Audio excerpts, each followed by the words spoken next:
The Red Cross responds to nearly 66,000 disasters every year, most of them house fires. Red Cross President and CEO Gail McGovern says you need to develop an evacuation plan and practice it, especially with your children. It takes just 2 minutes for a home to be engulfed in flames. Practice those drills. We all think our kids know what to do. They don't. We need to teach them. We have started a large campaign where we're going into vulnerable communities and helping install smoke alarms. Already 92 lives were saved, and 4 of those lives were saved by a 5-year-old girl who remembered what we taught them during these fire drills, and she got her family out. We also have a slew of free apps that people can download onto their smartphones. It's what to do in every kind of disaster you can imagine, how to prepare and how to recover. To help support all the Red Cross does and to make a financial donation, go to redcross.org. That's redcross.org. See that cute little dog in the pet store window? Chances are it came from a puppy mill. A breeding facility that forces caged, neglected, and often sick dogs to churn out puppy after puppy to be sold for profit. Meanwhile, millions of wonderful, healthy pets end up in animal shelters. This leads to the killing of more than 9,000 by the end of today. But with one simple choice, you can help. Just by deciding to adopt instead of purchase your next pet. Animal shelters are full of amazing pets looking for a home. When you adopt your new best friend, not only are you saving a life, you're taking a stand against puppy mills. When your friends see the smart choice and impact you've made, they adopt their next pet and share with 5 of their friends, who share with 5 more. Before long, thousands get involved. Pet stores stop selling dogs from puppy mills, and even more lives are saved. And with your help, we can save them all. Visit bestfriends.org/puppymills to learn more. It's Thursday night, and you're grabbing drinks with some friends. Started off with a pitcher for the table, which quickly becomes 2. There's pool. And there's the photo booth. All right, everybody squeeze in. Say cheese! Followed naturally by an order of wings. And another. Can we get some extra ranch sauce? Then there's the ceremonial nightcap. So what are we doing this weekend? And lastly, it's back to the car, which, if you're buzzed,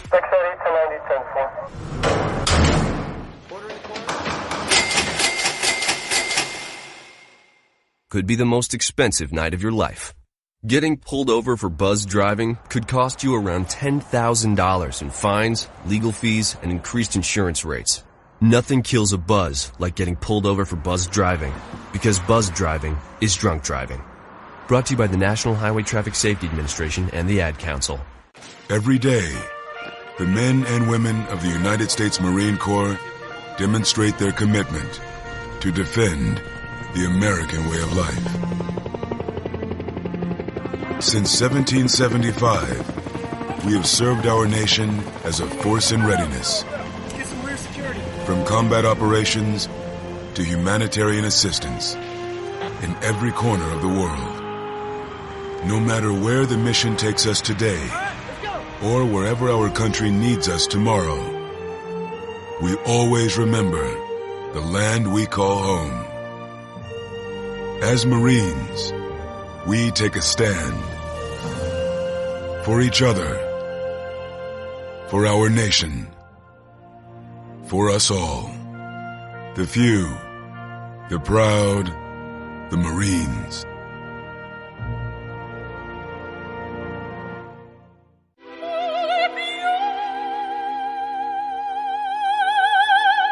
The human voice. It can be sweet as music, powerful as thunder, and so, my fellow Americans, cheerful as laughter. But for millions of people, it can also be a sign of COPD. This serious lung disease can make it so hard to breathe, you often can't catch a breath or finish a sentence, let alone carry a tune. And many who have COPD don't even know it. That's where your voice comes in. If you think you or a loved one have symptoms, talk with a healthcare provider. Early diagnosis can mean better treatments and quality of life. Join us in raising our voices for the millions with COPD who can't. Learn more, breathe better at NIH.gov.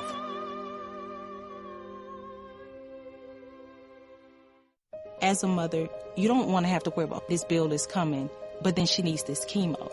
That's a decision you shouldn't have to make. It's a huge burden lifted financially, and so it allows you to give singular focus to your child. I've never known a hospital that takes care of their patients so thoroughly. That was the first thing I was like, how are we going to do this? When they told us that we didn't have to pay a single bill, I was like, wow. They pretty much have saved us. It's like the world has been lifted off of your shoulders, and now your focus is supporting this child. There is not another hospital like St. Jude. The patient care is unmatchable. It saved my life. It saved my daughter's life. It saved our family. St. Jude Children's Research Hospital. Finding cures, saving children. Learn more at stjude.org. The following program is closed captioned for the thinking impaired. Zinc Media. Feel the power of knowledge.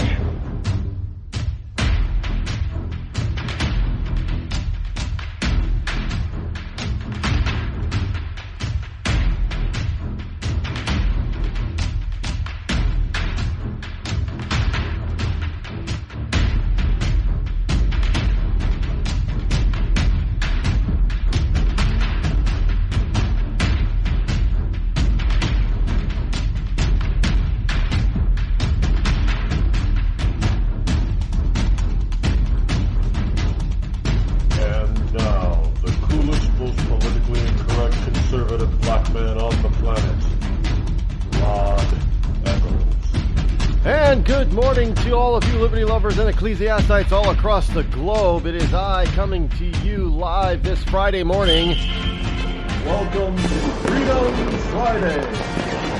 Yes, indeed. It is the end of another week already. The fastest 5 days, the fastest week in Internet Talk Radio is right here on the Rod Eccles Show. Welcome to your Friday where we take things a little bit lighter.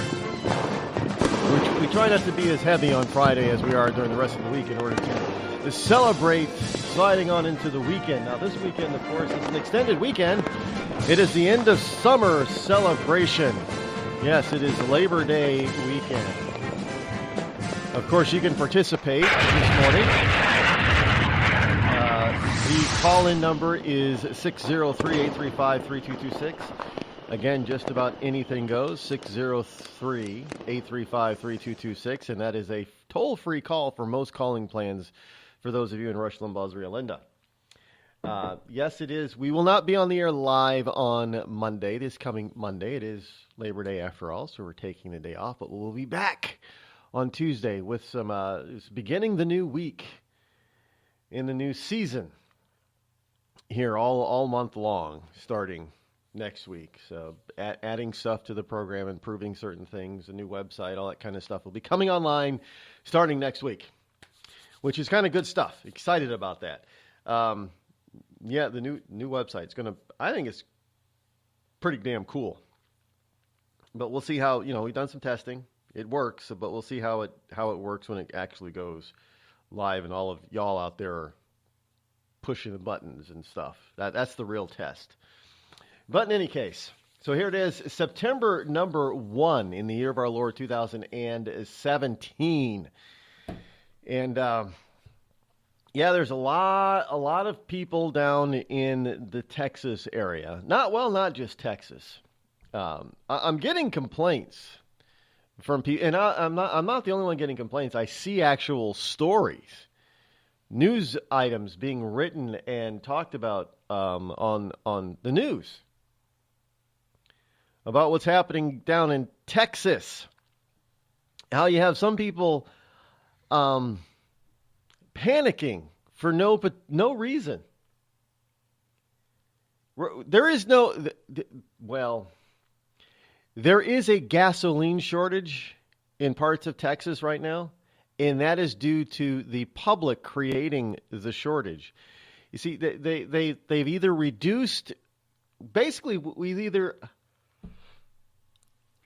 well, let me just go a little bit slower so people can understand. Now, from what I understand, there hasn't been The other day on the news, they were talking about how we lost nearly 30% of our nation's refinery production because of Hurricane Harvey. But it was only a temporary loss because these places were like just temporarily shutting down or reducing. But as it turns out, it's not a third of our refinery. And so people are running out. They heard this news, thanks to the news putting this out there without correcting themselves. So a lot of people think that gas stations will be running out of money, a la gas lines of the 1970s. We're nowhere near that. Now, of course, there are some people that are blaming gas station owners and the refineries and oil companies for artificially jacking up the price. This is not an artificial thing. This happens every time there's a hurricane that blows through the southern part of our country where they do most of the refining for our gasoline and diesel fuel for our vehicles. Well, when you start turning off the spigot because of a hurricane, because environmental wackos are so afraid that if you don't turn things off or turn things down, you're going to spill out into the Gulf, which rarely ever happens. But, hey, better safe than sorry. I get it. I don't have a problem with that. But it's not like you can just go to the electric light switch like you can in your house and turn it off. And then when the storm passes, turn it back on again. There's a lot of ramp down and ramp up of this stuff. It just doesn't happen overnight. I mean, it just doesn't happen we have this instantaneous type of, there should be a disease for that. A mental disorder, instantaneous something, I don't know. Because everybody thinks that everything happens instantaneously. Oh, something happens, you can turn off that nuclear plant. No problem, just turn it off. No, you can turn off that oil refinery. Just turn it off. Flip the switch. And then when you need it again and everything's safe, you just flip the switch and turn everything back on. That's not the way this stuff works. At least not right now. Maybe sometime in the future it'll be like that, but right now it's not like that. So it takes a lot of work and time to turn things off, and then it takes a lot of work and time to turn things back on. So you have people running around thinking that there's going to be, 1970s gas lines in Texas. Well, that's not the case either. So people are acting like preppers. They're going to gas stations, taking their gas cans and emptying out gas stations who can't get more gas for another few days. And that's only going to cause, it's inconvenient for one, for sure. If you have a regular schedule that you're trying to keep as far as your gas is concerned. But what it's doing is artificially boosting the price of gasoline. Now, I just saw a station here in New Hampshire yesterday. I drove by and shook my head. It said $2.65. I'm thinking, now who in their right mind would be going into that station for $2.65 a gallon when the average price is is in the 220s here? Who in their right mind is going in there for $2.65? That was regular unleaded. The super unleaded stuff, it was like $3. I'm like, who in their right mind is it? Now, this guy is going to find himself in some deep doo-doo. Well, I hope the station owner does find him, because that's he's trying to rip off the public. Everybody else around him is nowhere near $2.65. But there it is, big blazing lit up numbers on his sign. Unleaded gas, regular unleaded gas, $2.65 and 9/10. Now the problem is that there are a bunch of people in his station filling up. Why the hell would you do that? See, I don't know what it is about Americans, but there are certain industry things that we just do not pay attention to. Oh, sure, we complain about the hell out of it, but we don't do comparison shopping when it comes to certain things in our lives. You ever notice that? We don't comparison shop or switch very easily for our gas stations. We don't. We go to this gas station. We've always gone to this gas station. We love this gasoline. It's great for our car. Any other gas, it just screws up my car, which is really, unless it's junk gas, is really BS. Any of the national brand name gasolines are going to do your car fine. Yeah, well, I mean, this is, no, I got to have Shell in my car. My car only responds to Shell. That's BS. It does not. That's only in your head. We do that with banks, too. You ever notice that? Financial institutions? Oh, my bank is ripping me off. Well, change banks. Oh, that's too much of a pain. Then stop complaining. I love when people, they complain about their banks charging this and charging that and charging this. I'm like, well, just change your damn bank. Well, then I got to change the card and I got to change the automatic payment. And I got to change it. Then stop your freaking complaining. The only way you're going to make banks not overcharge you for stuff is if you leave and go to somebody who, another bank or financial institution that doesn't charge you. It's not that hard. Ooh, you got to spend like 10 to 30 minutes changing your information in places. Oh yeah, that's really inconvenient. Especially if you're going to save a few $100 every year, and and it's going to stop you from complaining every month you get your statement. But I don't know how spoiled Americans can be. I mean, we go through a little bit of a tweak that takes us just a tiny bit out of our norms, and some of us freak out. Because we've never this is just goes how it really explains how spoiled Americans are. We get things that get us out of our norm for just a freaking half a day, and we flip out. We freak out. You're like, oh my goodness, we're not going to have any gasoline. Let's have a run in the gas stations. I'm just here to tell you, chill out. And frankly, you know what? You probably don't need to be going anywhere anyway for the rest of the week in Texas, if you're in Southeast Texas. And the gas needs to go to those people who are still doing search and rescue. Yeah, that's still going on. It still needs to go to the first responders. So how about get your regular or weekly allotment, but why? Let's not make a run on the gas stations and give the gas station owners some time to replenish. It's not difficult. And if you're smart, you wouldn't let your tank get all that low in the first place. I know people who let their gas tank constantly. Their low fuel light comes on. Like there are two problems with that. One, it's bad for your engine. It really is. And two, are you sure you're going to be able to get to the gas station in time? I learned this lesson the hard way by the low fuel warning light. It was a long time ago. I was driving a Ford Granada. Anybody remember those? The big 302, the little 302 V8 engines, four-door sedan, big honking car. Had fuel warning light came on, buzz, beep, beep. That's back in the day, I think, when it beeped. Like, nah, I can make it. I ran out of gas. I had to push my car home. I was just about home. I had to push it home and push it in the driveway, then get on my bike with a gas can and ride my bike to the gas station about a half a mile away. You ever try riding a bike with a full gas can? Not easy.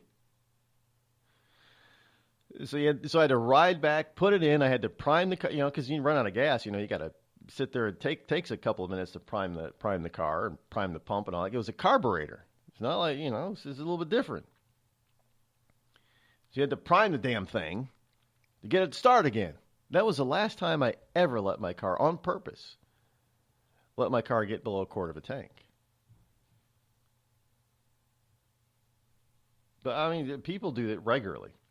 But if you do that, I know people that as soon as it gets anywhere below a half a tank, they're out there refilling. I don't do that, but I definitely don't let, quarter of a tank, pull into a gas station. It doesn't matter. I see people do this on the highway. You do realize that the next gas station could be like 30, 40, 50 miles away. No, we'll make it. I get 30 miles to the gallon, Rod. We'll make it. Yeah, when this thing comes on, it means you got, 2.5, 3 gallons left. So you're really going to bet that that it's that accurate? So you've got 60 miles to go? You think you're real? No. I'd rather not deal with that. Yeah. Some people do it on a regular basis. I don't know why they do it or how they do it. But you never let your tank get low. Never. If at all possible, never. Because one, it's bad for your engine, and two, it's bad for your. Well, I guess people do it on a regular basis. It's not bad for their mental condition. But in cases like now, when there is a false or real gas shortage, what are you going to do? You can't. I know some people are waking up figuring out they can't. They can't all of a sudden fill up their tank now. Well, I'm almost out of gas. What am I going to do? Stupid idiot! Told you not to do that in the first place. Some people have to learn the hard way. You're listening to me, your lovable host, Rod, here on the Rod Eccles Show. We've all heard of male enhancement, but now there's an expert on true male enhancement in the areas that really count. In Herb Ellis's book, Husband 2.0, Real Male Enhancement, you'll find answers to questions like, why doesn't she want to have sex? A quick start, quick results workout guide. Plus, what you can do as a side hustle to make money now. With all the great tips in this book, every man can benefit. Get the book, Husband 2.0, Real Male Enhancement, on Amazon.com. Tired of paying outrageous prices for Viagra? Well, we have great news for you. Now you can finally get Viagra at huge discounts. Healthy Man allows you to save up to $500 on Viagra. Why pay U.S. pharmacy prices of $15 per pill or more when you can get Viagra for less than $3 a pill? Call today and get 40 Viagra pills for only $99. This can cost as much as $600 at your local pharmacy. You can't afford not to call us. If you want Viagra at the lowest prices, never pay $15 a pill pharmacy prices again. Get Viagra for less than $3 a pill. Call 800-595-2614 today and save up to $500 and get 40 pills for just $99. Healthy Man is fast, easy, and affordable. Operators are waiting at 595-2614 to take your call now. Call 800-595-2614. That's 800-595-2614. Again, 800-595-2614. It started with a knock, but it wouldn't end there. What happens in the story next, many wouldn't understand, and most wouldn't believe. 5 + 2 = Perfection by Samuel Rosette Jr. is a must-read. The scriptures within are reminders of the ancient past, and yet intriguingly infuses with texts which stand on the edge of the stage of relevancy. Available online at Westbow Press, Amazon, Books A Million, Barnes & Noble, and SamuelRosetteJr.com. And now a message from our sponsor. Ladies, tired of drying your hair with the same old vacuum cleaner? Try Avon Shea brand new Beauty Locks portable hair dryer. It's smaller, it's faster, it's guaranteed to give you the hair you've always wanted in half the time. Beauty Locks is delicate and dainty, just like you. The dryer weighs only a pound and easily fits in your hand. Now that's beauty and convenience. With a speedy motor that will dry your hair in as little as 25 minutes, you can get gorgeous hair without falling behind schedule. Don't worry about the little ones or that pie in the oven. Thanks to an extra-long extension cord, you can move around while primping your locks. Forget those long trips to the salon and no more waiting for hours under monster machines. Avon Shea gives you an easy and speedy hairdo that will blow your man away. Get it now at your nearest Macy's.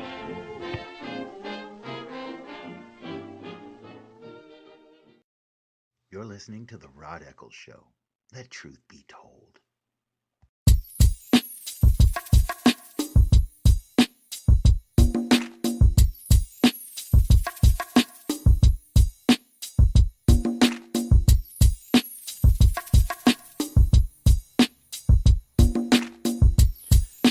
Six 603-835-3226. Here we are this Friday morning, taking things a little bit lighter than, more often than not than we do on a Friday. Trying to slide on in to celebrate this last unofficial, or is it officially unofficial, last weekend of summer. Labor Day weekend is coming up. With that, you've got some movies opening up in theaters. Yeah, we're full service here at the Rod Eccles Show. We tell you everything that has to do with, politics, pop culture, and current events. Pop culture, here it is.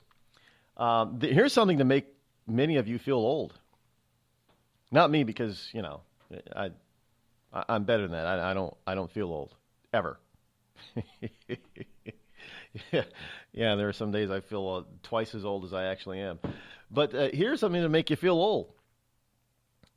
The Close Encounters of the Third Kind is coming back to limited release in theaters because it's the 40th anniversary of the release of Close Encounters of the Third Kind.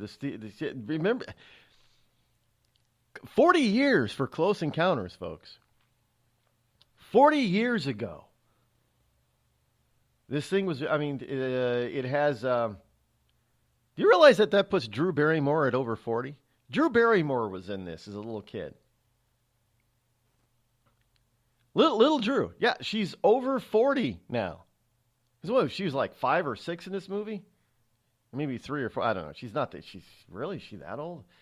40 years ago.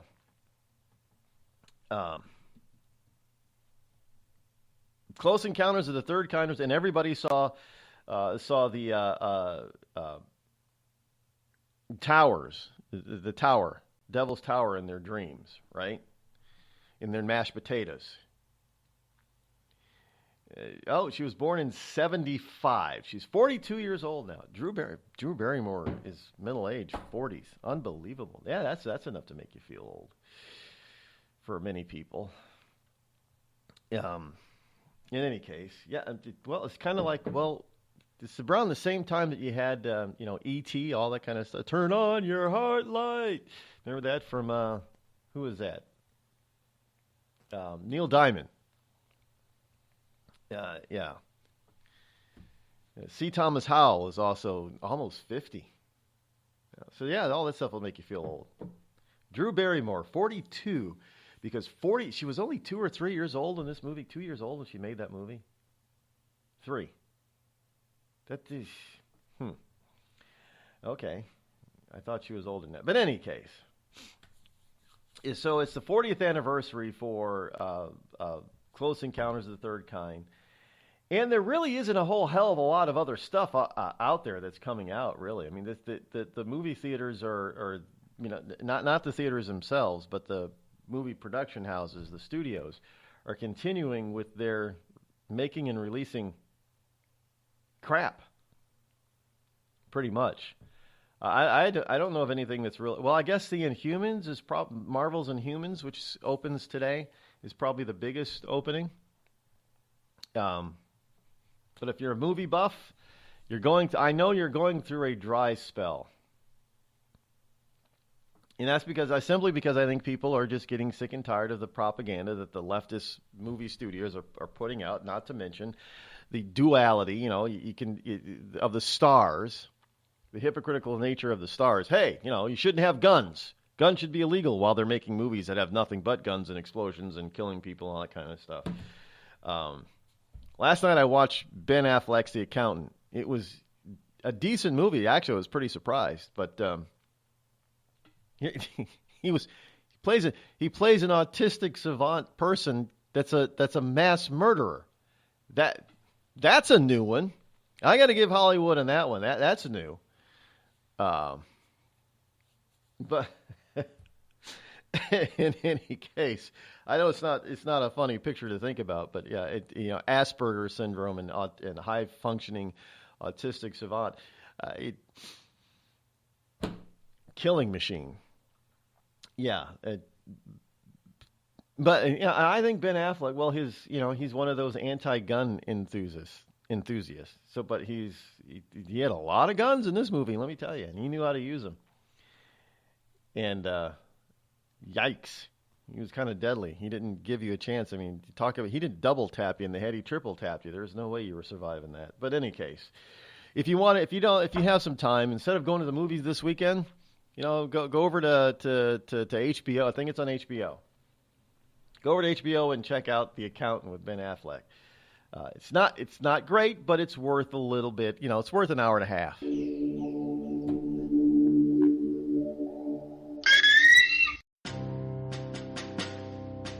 On the battlefield, there's a saying America's military men and women live by.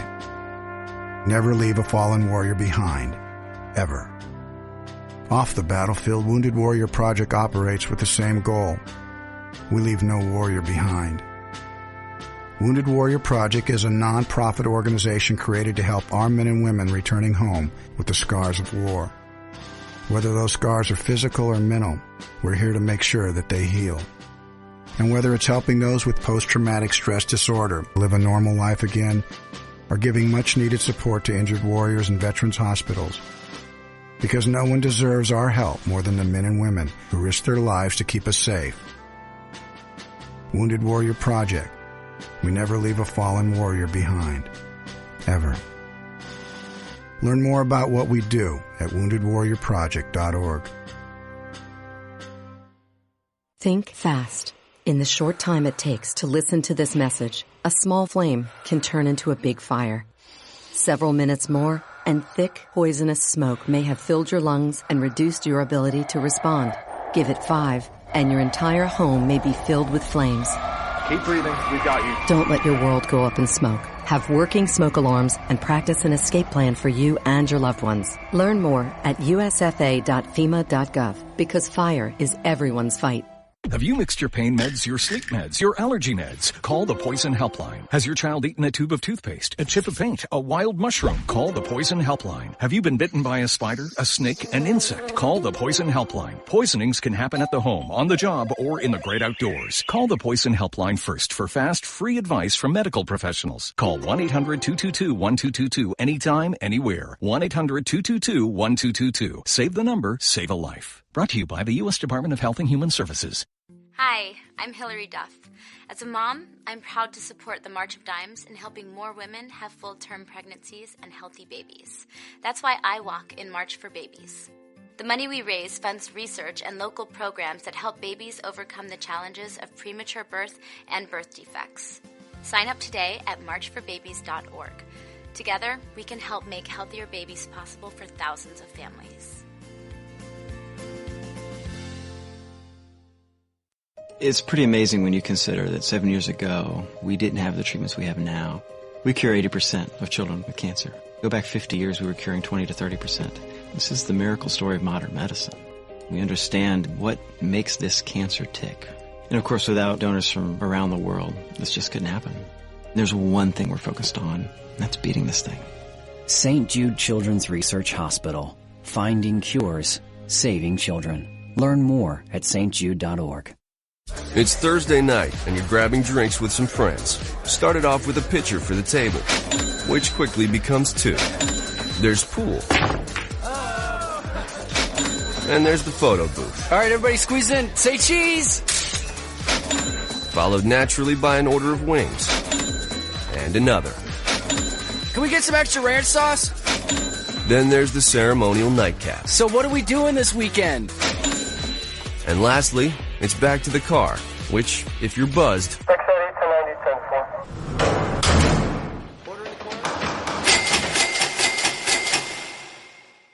could be the most expensive night of your life. Getting pulled over for buzzed driving could cost you around $10,000 in fines, legal fees, and increased insurance rates.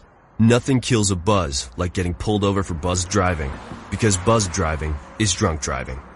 Brought to you by the National Highway Traffic Safety Administration and the Ad Council. America's wounded warriors are coming home.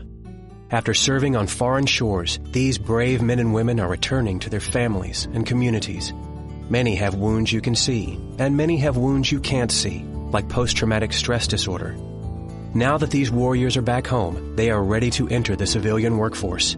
To help, Wounded Warrior Project has developed the Warriors to Work program, a career counseling service that helps warriors translate their military experience to the civilian workplace. These extraordinary men and women bring proven world-class job skills and a unique perspective on teamwork to the job.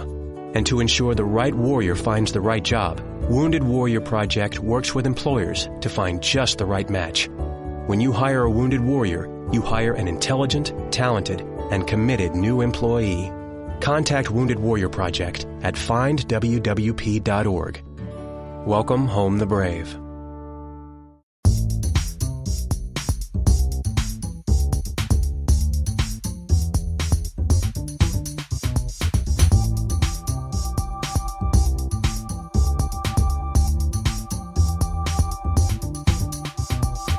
And welcome back. 603-835-3226 here on this Freedom Friday morning here on the Rod Eccles Show. Glad that you are here. Let's get into today's holidays. The holidays for Friday, September 1st in the year of our Lord 2017. Today is American Chess Day. I guess that's opposed to Russian or Ukrainian or French or Italian chess, but today is American Chess Day. Now, I freely admit it, I don't know. I never learned how to play chess. I know the very basic rules of chess, but other than that, I don't know how to play chess. I never really learned. I know there are people that keep telling me, "Well, I'll teach you how to play." Just another game I don't have time to get into. Today is the start of arterial fibrillation awareness month. Now, I don't know why it's a start, but it's observed for the entire month of September. Arterial fibrillation. It's always hard to say. Fibrillation. Today is also the start of Baby Safety Month. Yeah. Keep your kid. Well, it's really about keeping your kid safe when you're traveling in proper car seats and things like that. But it's Baby Safety Month. Because we're going to have a bunch of parents, overly protective parents being even more overly protective of their child this month. But there you have it. It is the start of Baby Safety Month, and it is the start of Arterial Fibrillation Awareness Month. So you got to learn how to do, arterial or atrial fibrillation. It is also the start of Childhood Cancer Awareness Month. Yeah, not any other cancer, just childhood cancer. It's the start of Childhood Cancer Awareness. Frankly, being a little bit serious, it is. I don't know how some people can be involved in pediatrics, because to see children, innocent kids suffer, and even some of them die, it would devastate me. Yeah, I have a heart, I really do. I don't think I could. I don't think I could do it. And those people that are able to do that, I know that they save lives, and it makes it worthwhile for them. But I would dwell on the ones that I lost. It's just not fair. It's not. I agree, it's not fair. Nobody ever said life was fair, but I admit I would not. I don't think I'd be very good at being able to handle that kind of a job, which is why I don't do it. But there are people that do. My hat's off goes off to people that can do. I mean, I know a couple of pediatricians, and they specialize in infectious diseases in children, and just the sadness. I would be overwhelmed with sadness, but somehow they're able to get through. They really are, and continue their work and save more lives, and that's fantastic. I know my talents. That's not where God has given me a talent. Today is also the start of a Better Breakfast Month. Perfect timing for back to school. Breakfast is the most important meal of the day, isn't that what they say? I know a lot of us, like to overindulge in cups of coffee, but that's not breakfast. Unfortunately, some of us like to think that it is, but it's not. So today is the start of a Better Breakfast Month. Eat better breakfast. Today is also Building and Code Staff Appreciation Day. Now, Building and Code Staff Appreciation Day. I'm not even going to get into it. In other words, I don't think Google appreciates their employees any. Just saying, which is why we have this, that building and codes. If you think it's It's not what you think as far as, coding for computers. It's building and code staff. And I say Google. I think I probably should have said Apple, because they're the ones that are in the middle of building their new spaceship-styled headquarters out there in Palo Alto. I think it's in Palo Alto. But Building and Code Staff Appreciation Day really is all about government officials, actually. Yeah, those people who do building codes, who do the building inspection, it's you got to appreciate. They're the people that can shut down your project. So you got to show them appreciation. Now, do they do that at the Google headquarters? Did they do that? I don't think so. Did they do that at the new Apple spaceship headquarters? I don't think so. But will they do it at your poor little house if I don't know, if your water pipes are a half inch too close? Yeah, they will. Just saying. But it's Building and Code Staff Appreciation Day. Today is also the start of Cable TV Month. They need a whole month, I guess, in order for you to be appreciative of them.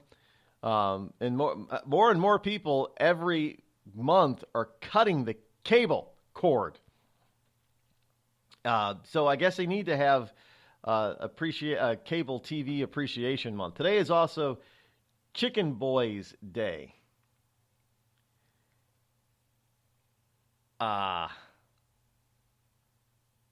It is...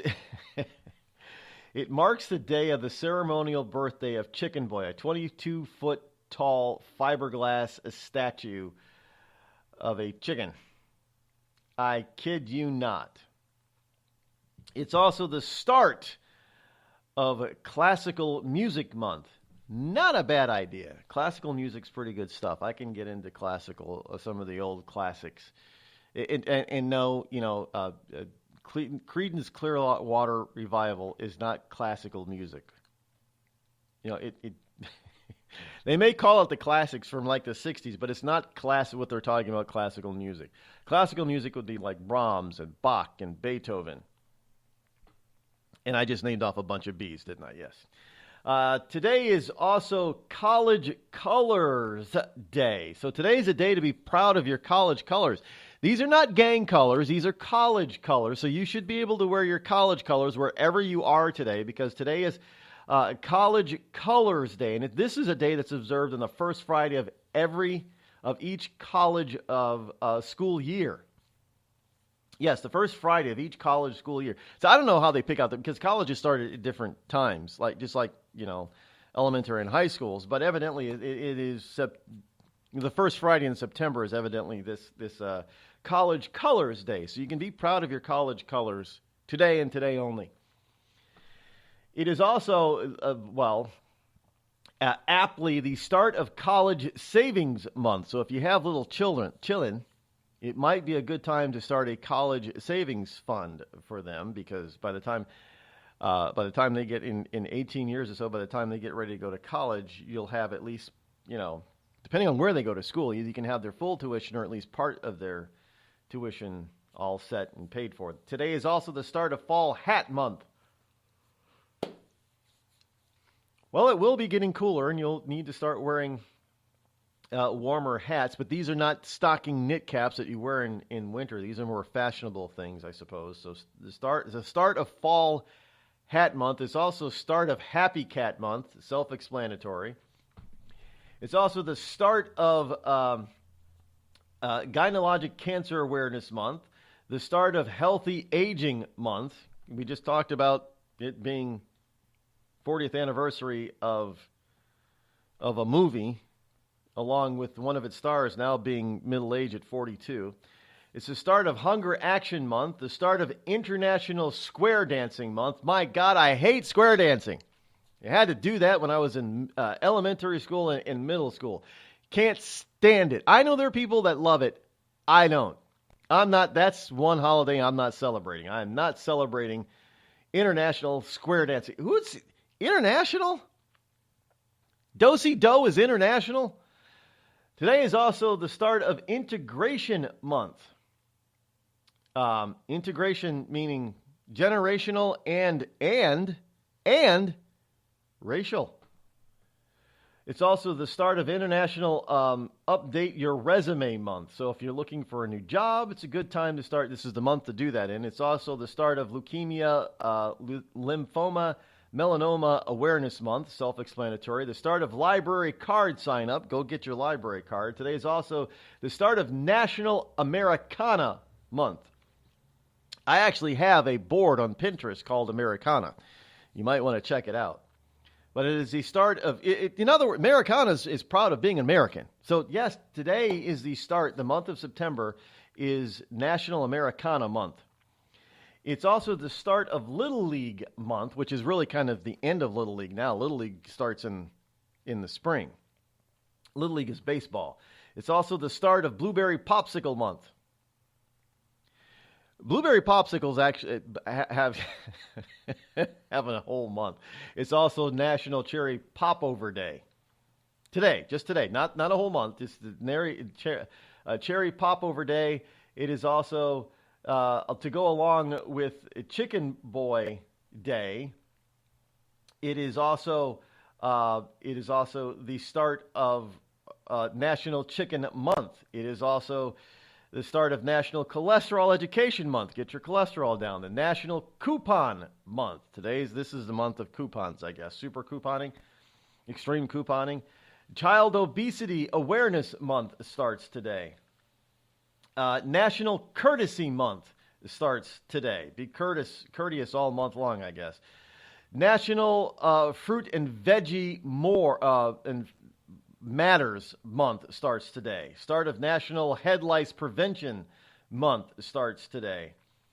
National Food Bank Day is today. National start of National Honey Month starts today. Eat more honey. National Lazy Moms Day is today, September 1st. The start of National Mortgage Professional Month. Get out of here with that crap. The start of National Italian Cheese Month starts today. The National ITP Awareness Month starts today. No Rhyme or Reason Day is today. National No Rhyme or Reason. It is the start of the National Mushroom Month. It is also the start of National Ovarian Cancer Awareness Month. All kinds of cancer awareness month today. It starts today. National Piano Month starts today. The start of National Potato Month starts today. Folks, this goes on and on and on and on. Do you want to hear all of them? It is the National Preparedness Month starts today.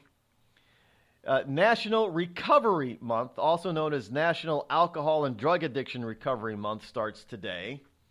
It is the National... it's the start of National Rice Month here in the USA, not in China.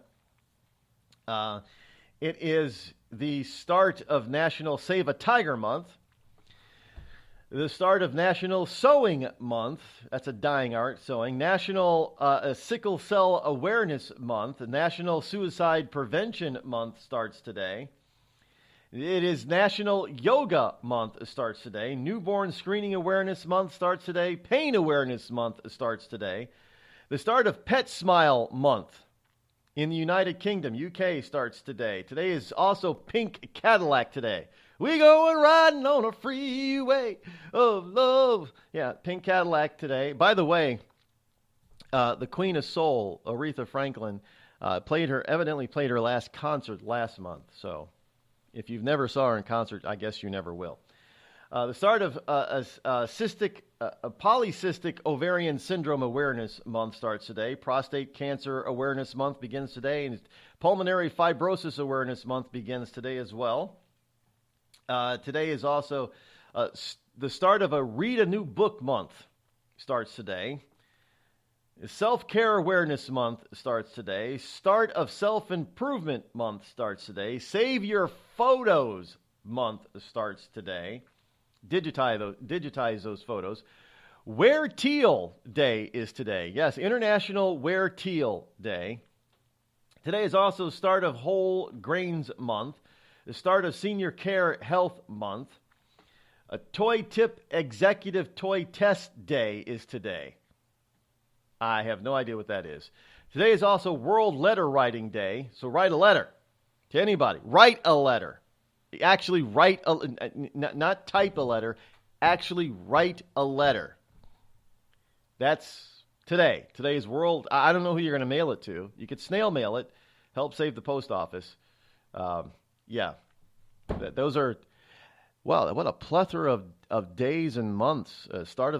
Today is a big, busy day for September, isn't it?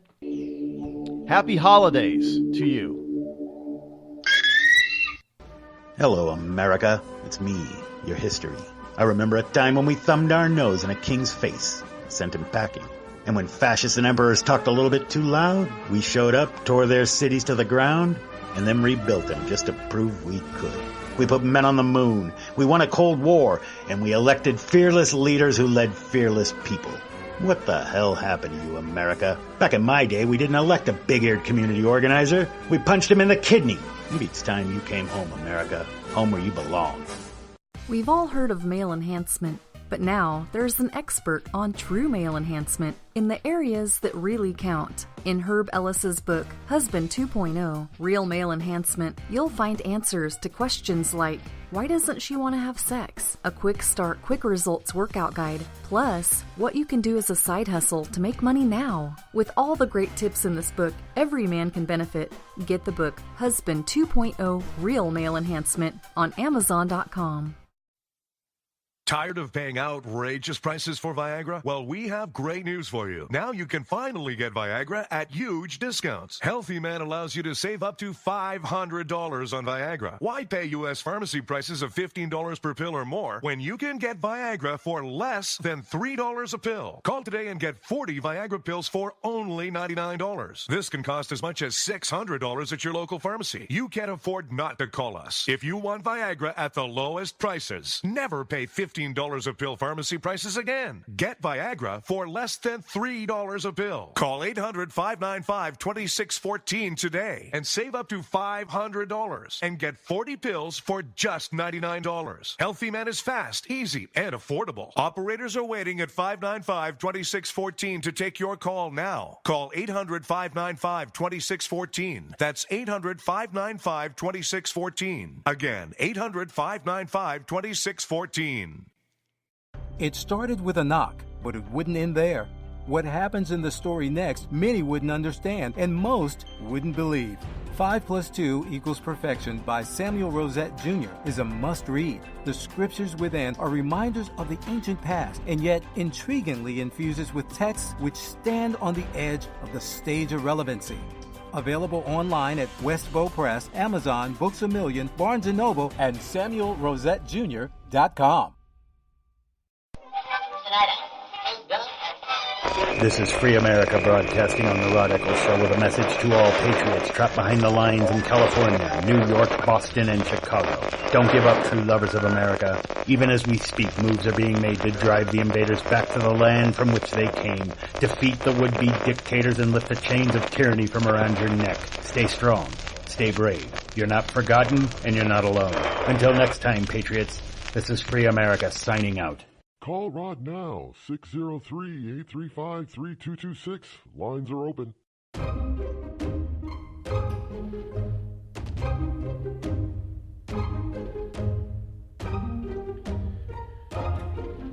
So even though yesterday I did not know all these holidays were starting today, I did say that this was the beginning of the holiday season. You know, from Labor Day all the way through Martin Luther King Civil Rights Day in January. We had a plethora of holidays to go through. But it is what it is. Now, here's something that you can get celebrate about, I suppose. This is the first. This happened late last month, August. But next year we'll probably have a day dedicated to this. The world's first music album, composed and produced by artificial intelligence. Yes, indeed. This is from Futurism.com. Artificial intelligence. The music album is called I Am AI. Yes, I am, as in the words I am, AI, as in AI, the letters. The featured single, which was released on August 21st, is the first album that's entirely composed and produced by an artificial intelligence being. It works in collaboration with a human artist, however, who provides inputs that Amper, A-M-P-E-R, uses as composing parameters. Amper is the name given to the AI, artificial intelligence artist. Yes. Now, the singer is Taryn, T-A-Y, or T-A-R-Y-N, Taryn Southern. It's a she. She's a singer and a digital storyteller. Now, I don't know what it means to be a digital storyteller, but who has amassed more than 500 million views on YouTube. She has nearly 500,000 subscribers. And this is not her first album, obviously, but it is a debut album for Amper, which is an artificially intelligent music composer, producer, and performer.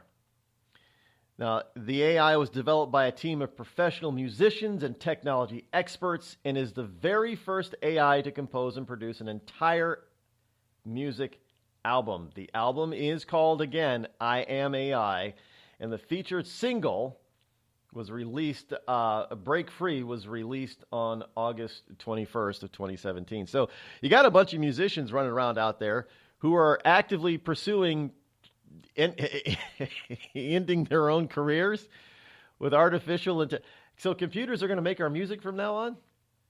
Well, yeah, I suppose that's just the next level, right? Now, I have not heard this song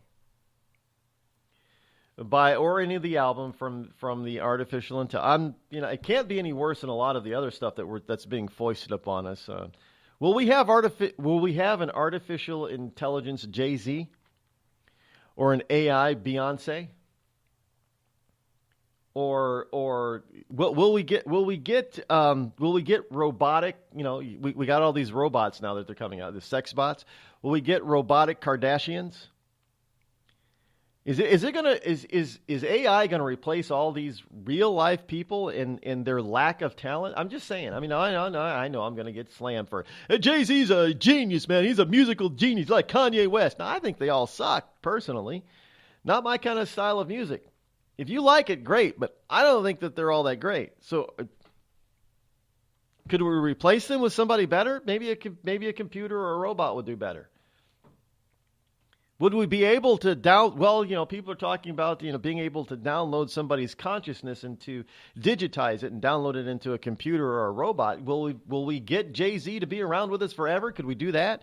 Do we want that? Do we want the Kardashians to forever be, forever Kardashian? If we download their consciousness into artificial beings and robots and intelligence. Well, I know intelligence with a Kardashian, that's an oxymoron. God, that's not nice. Well, can somebody tell me exactly what the Kardashians have produced to make themselves famous? They're famous for being famous. That's it. They didn't really do anything until after they got famous, and then they started making products to make people look like them. I mean, seriously. That's just wrong. But are they actually robots anyway? I don't know. Maybe we should ask Bruce Jenner. Oh, I'm sorry. Caitlin.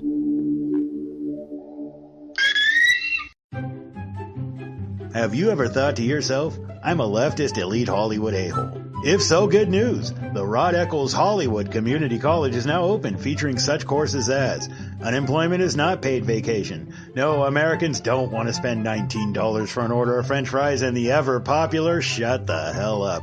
Why, just listen to this big-time celebrity endorsement. I'm not Rosie O'Donnell, and I think this school's offensive, sexist, and racist. And I think you're a giant a-hole who needs to shut the hell up. Hey, we teach a course in that. The Rod Eccles Hollywood Community College, where being an a-hole is not a guarantee you'll be an A student.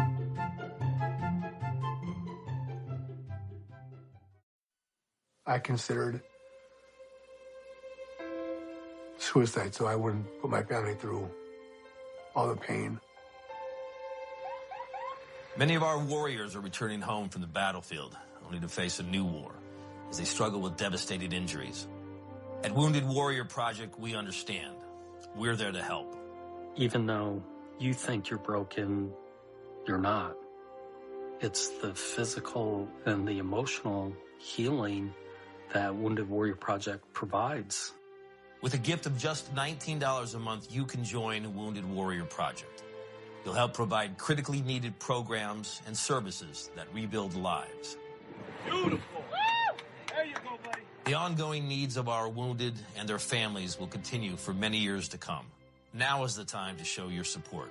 Call now or go online with your gift of just $19 a month, and we'll send you this Wounded Warrior Project blanket. It made me feel that there's people out there that care about us.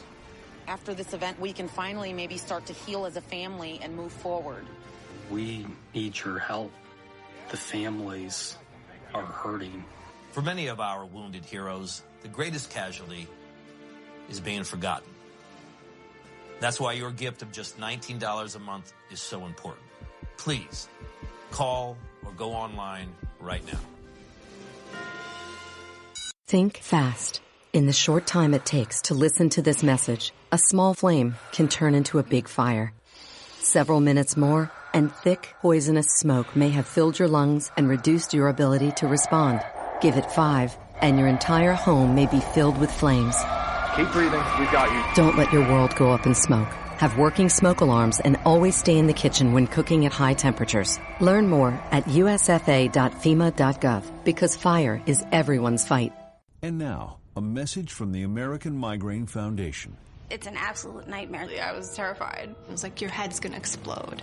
Migraine is a disabling disease. Just all of a sudden couldn't see. Migraine has ruined my life. Absolutely terrifying. There's pain that does not stop. It's a throbbing, pulsing, banging, hammering feeling in your head. 36 million Americans suffer. I started getting migraines around 5 years old. Just takes over everything. I feel trapped by migraine. It hurts like my head's gonna fall off. And the whole world around you stops. My world has gotten small. You feel like the world's closing in on you. There's nothing you can do. I had spent a year housebound. It's like you're trapped in your head. There's no escaping it. You can't leave your body. Don't suffer alone. Make your move against migraine. Visit AmericanMigraineFoundation.org to find help, learn more, and get connected. It's Thursday night, and you're grabbing drinks with some friends. Started off with a pitcher for the table, which quickly becomes 2. There's pool. And there's the photo booth. All right, everybody squeeze in. Say cheese! Followed naturally by an order of wings. And another. Can we get some extra ranch sauce? Then there's the ceremonial nightcap. So what are we doing this weekend? And lastly, it's back to the car, which, if you're buzzed,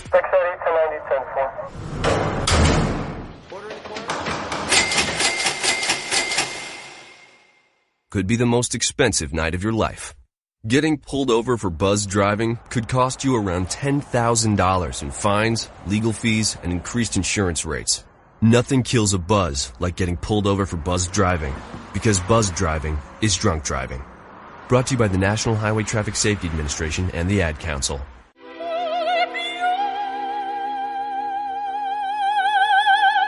The human voice. It can be sweet as music, powerful as thunder, And so, my fellow Americans, cheerful as laughter. But for millions of people, it can also be a sign of COPD. This serious lung disease can make it so hard to breathe, you often can't catch a breath or finish a sentence, let alone carry a tune. And many who have COPD don't even know it. That's where your voice comes in. If you think you or a loved one have symptoms, talk with a healthcare provider. Early diagnosis can mean better treatments and quality of life. Join us in raising our voices for the millions with COPD who can't.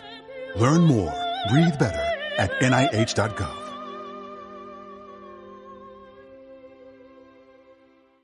Every day, the men and women of the United States Marine Corps demonstrate their commitment to defend the American way of life.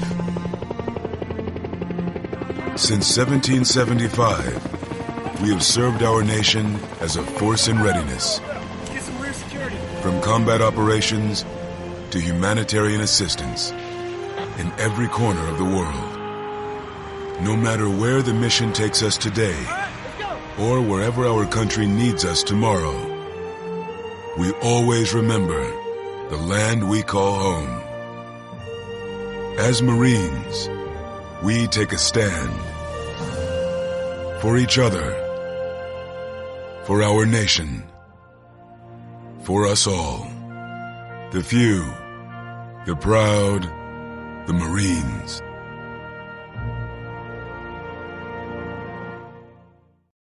Zinc Media. Feel the power of knowledge.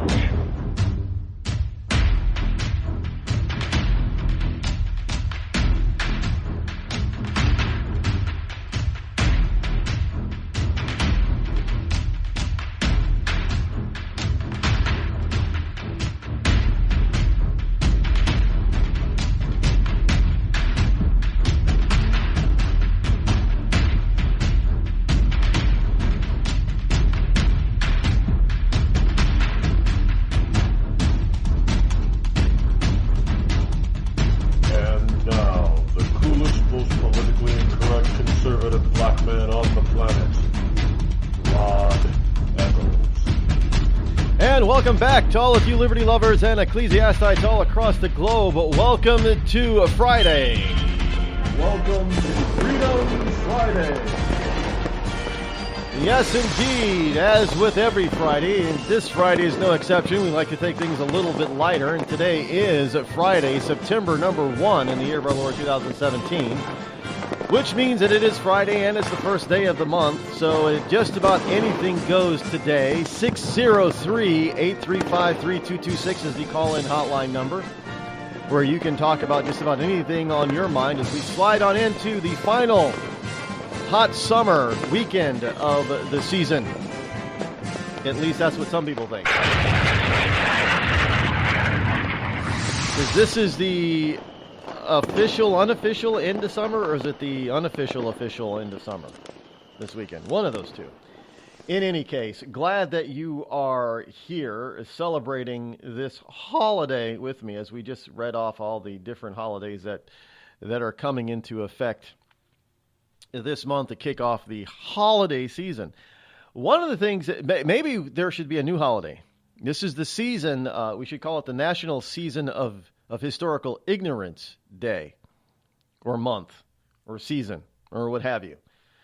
Yeah, I know that started way back when with Occupy Wall Street, actually, movement, and then Antifa, or Antifa, however you want to pronounce them. But and it's continuing, where this whole getting rid of... Look, folks, I mentioned... Now, I'm going to get a little serious here. I mentioned that the reason that we have this Antifa movement all of a sudden to get rid of all these historical Confederacy monuments, and it wasn't going to stop at Confederate monuments, that they were going to try to erase the entire aspect of slavery, simply because those are the people whose party is responsible for slavery, and they want to hide that fact. They want to whitewash it, whitewash history, and rewrite it. And they kept saying, no. This is only about honoring those people who are and not honoring those people who are responsible for slavery. Well, okay. But then here's this story. Virginia town of Fredericksburg. There is a site, a monument in Fredericksburg, Virginia, that has provoked a fierce debate. It's not really a monument, it's an actual piece of history. And there are those, especially on the Antifa side, who want this monument, this piece of history, to be removed from public view. Why is beyond me. Because every day it reminds them that their party is responsible for this piece of history.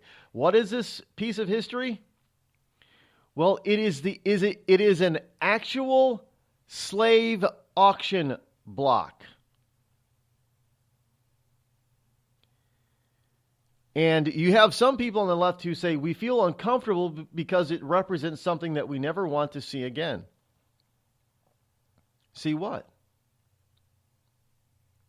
What, the actual auctioning? The actual buying and selling of human beings? Do you think this only happened in the United States? Do you think it only happened in the New World? Do you think this was only a 400 or 500 year thing that only happened in Western Europe, in the West? Well, believe it or not, there are a lot of people that think that that's it. There is a story here today about. I just saw it. I didn't want to get into it, but how some blacks, African Americans, were recently given Cherokee Nation status because their ancestors were owned by Cherokee tribe members. Yeah, Native Americans owned slaves, not just white people, if you can believe that. Could explain part of me, I am part Cherokee, but do you got a lot of people who actually think that slavery is only a new thing, basically. It's only a Western thing. And it's really the fault of the United States and the New World that we have slavery, that we ever had it. It hasn't been an age-old thing. There haven't been auction blocks and auction platforms where people bought and sold other people, according to some of these people who don't know their history. And now they want to remove this part of history, of American history, because it makes them uncomfortable. I say all of those monuments should be left. And if it makes you uncomfortable, it should. It should be a reminder to you of what really happened and who was really responsible for it. Not just here in the United States, but all over the planet throughout the history of mankind. We shouldn't try to hide any of our history, because when you do that, then people forget, and then you end up repeating it. And in today's era, we repeat things pretty damn quick. You would think that we wouldn't, but we do. Frankly, I'm beginning to wonder if what we have in I'm being serious as a heart attack here. I want you to think about this seriously. Are we having this movement of Antifa trying to whitewash American history about slavery because there are people on the left who want to bring slavery back? Think about it. If you remove the historical notion of slavery for a generation or two, that means in a generation or two, people will have not learned about it, totally forgot about it, and will be open to bringing it back. Those who do not know their history are doomed to repeat it. That is an accurate statement because it has happened throughout man's history. So this is something new. I mean, it's not new as far as what they're doing, but this being revealed is something new. Do they really want to bring this back? Why else would you want to hide it and erase it from public consciousness and knowledge? Why would you want to demonize all of those who may have, in one form or another, participated in it? And then accuse the wrong side, the people who are the descendants of the abolitionists, accuse them of being the slave masters and slave owners. So I'm bringing up this notion that what is really going on here, and do not doubt me on this, is that you have some on the left who want to erase the historical record, whitewash it, so that it can be repeated at some point. And if you think that it cannot be repeated, you are a fool. If you think that this world would never accept slavery again, you are a fool. We already have all kinds of slavery right now on this planet. We have not eliminated slavery. I just gave you some news yesterday about sex slaves. Hey, you got some women in a male juvenile detention center who are telling male inmates, 14, 15, 16 years old, hey, you pleasure me sexually, and I'll ignore all of it. While you're in here, you'll have a good time.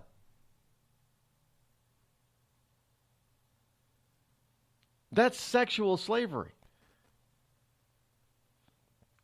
We have a sex trade that is full boat, full bore, all over the planet, for crying out loud. I mean, you go to the Middle East and you hear what do they call them? The dancing boys of the Middle East, of Afghanistan and Pakistan. Yeah, for Islamic homosexuals to have their way with Islamic boys. I mean, it's disgusting. You go to Eastern Europe. There is a thriving female sex slave trade in Eastern Europe. We've even made movies about it, documentaries and movies. There are people that are coming from Asia that they're shipped here in shipping containers, and they're enslaved to pay off their debt for being transported from some godforsaken East Asian country to the United States to get a better life, and most of them never even live to see that better life because they're worked to death, literally. Slavery is not dead on this planet. Slavery is still highly profitable on this planet. Everywhere. And yet you have some fools who, because they look at a statue, they say, well, we're uncomfortable because it reminds us of our slave days. We have an actual rock, where slaves were actually bought and sold in Virginia. And you've got people like it, not a statue. The statue wasn't put up. This is an actual piece of slave history to remind us of how uncomfortable we should be about it. And now you have people like in Antifa who want to remove it. Why? And I quote again, because it makes them feel uncomfortable, because they say it represents something that they don't want to ever see again. And yet we haven't eliminated it at all. We see it on a daily basis. We just choose to ignore it, I guess. So did they really feel uncomfortable? I'm questioning it. Or are they really opening the way to expanding the current slave trade? Folks, we still got slavery. Do they want to bring back the old days? I think they do. Do they want to expand the current slave trade? I think they do.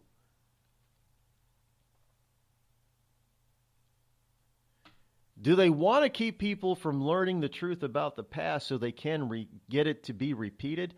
I think that's what they want.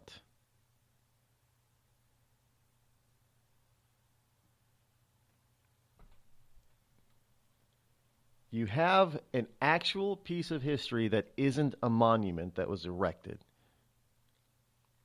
It was erected by white slave owners and slave traders hundreds of years ago in Virginia to buy and sell people.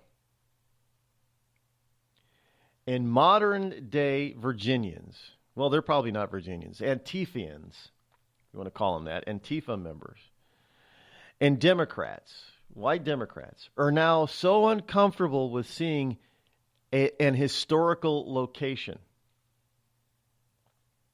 that they want it to be removed and erased from our daily consciousness, which means then we will forget about it, which means they will be free to what? Repeat the same things. And then what? Are we going to fight another civil war over slavery?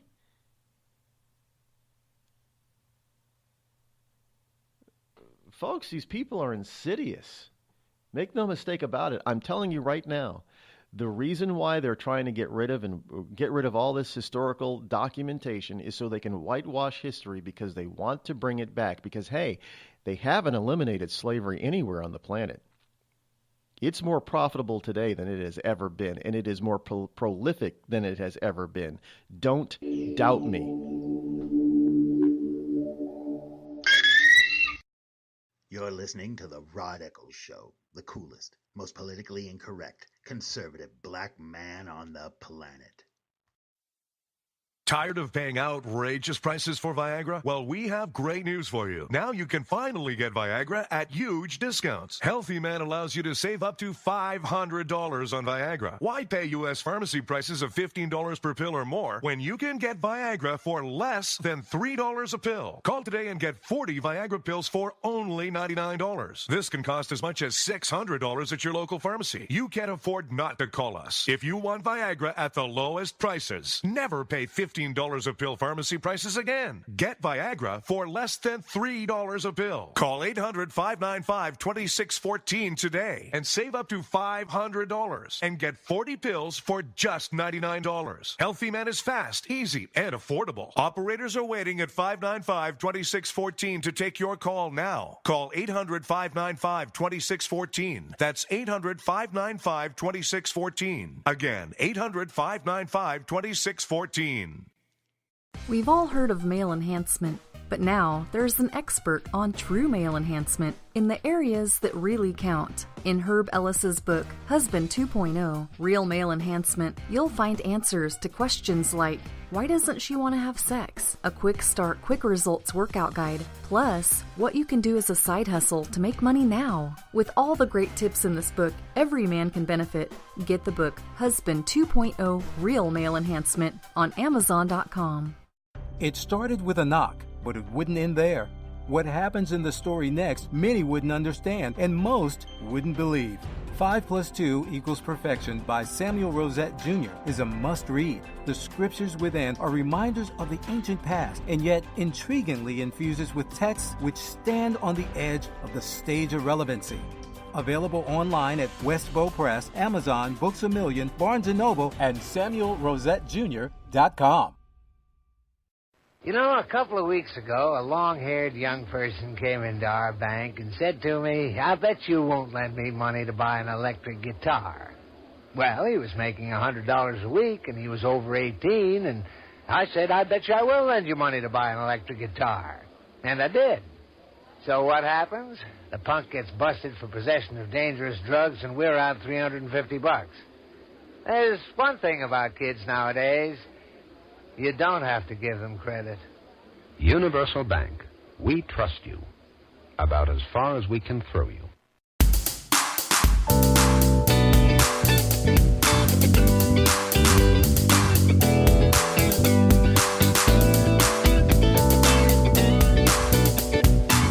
Now, don't misunderstand or misconstrue what I'm saying, folks. Most Americans do not want to return to, Jim Crow days or slavery days or anything like that. Most Americans have moved past this whole idea of racial divide.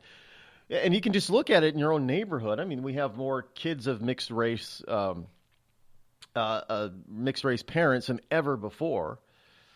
We have more mixed race, mixed ethnic background couples than both straight and gay than ever before.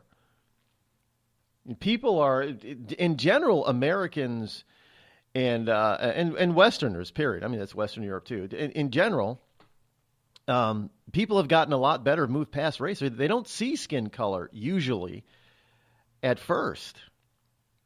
Not to mention, when they do, a lot of times it's because, I hate to say this, but this is why the tanning industry is so prevalent.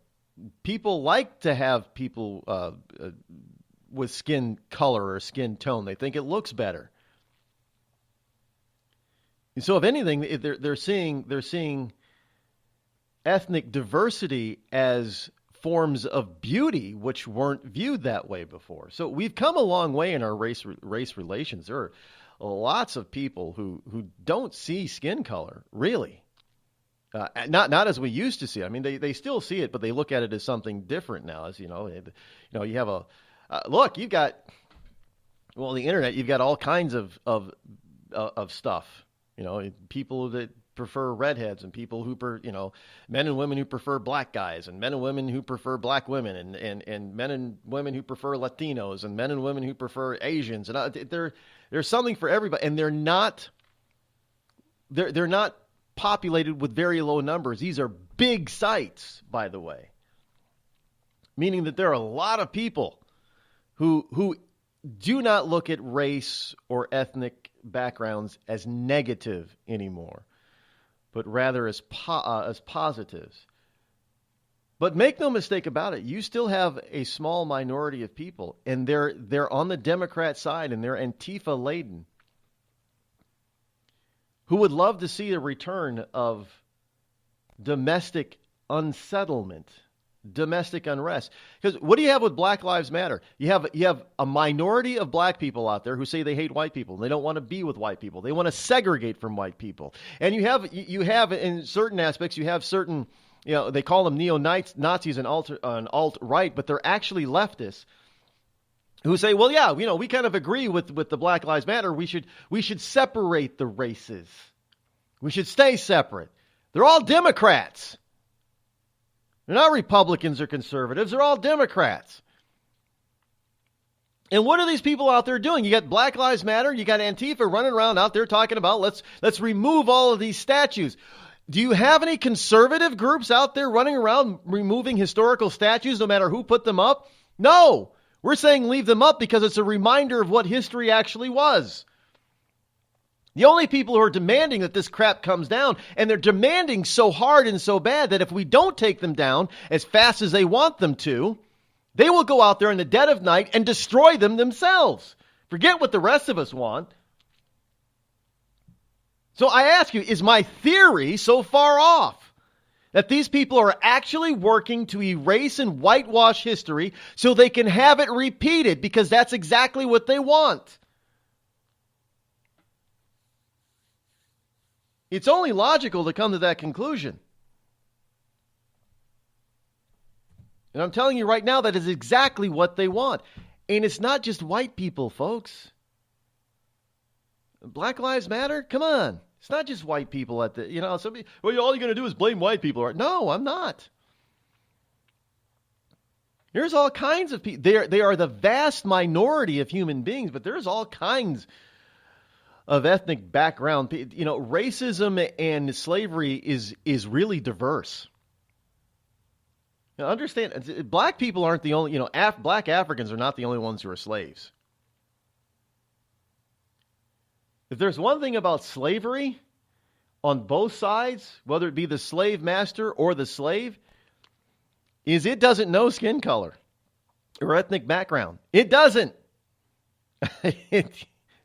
It's an equal opportunity profession.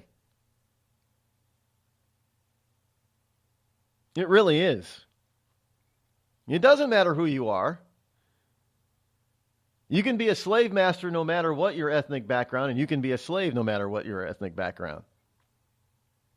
It's an equal opportunity profession on both sides, employer and employee.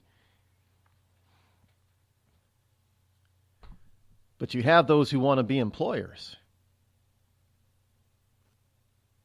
And they're the ones that are actively working to erase from our consciousness and to actually build up a separation or a wall to try to get us to believe that we're better off being separated than integrated.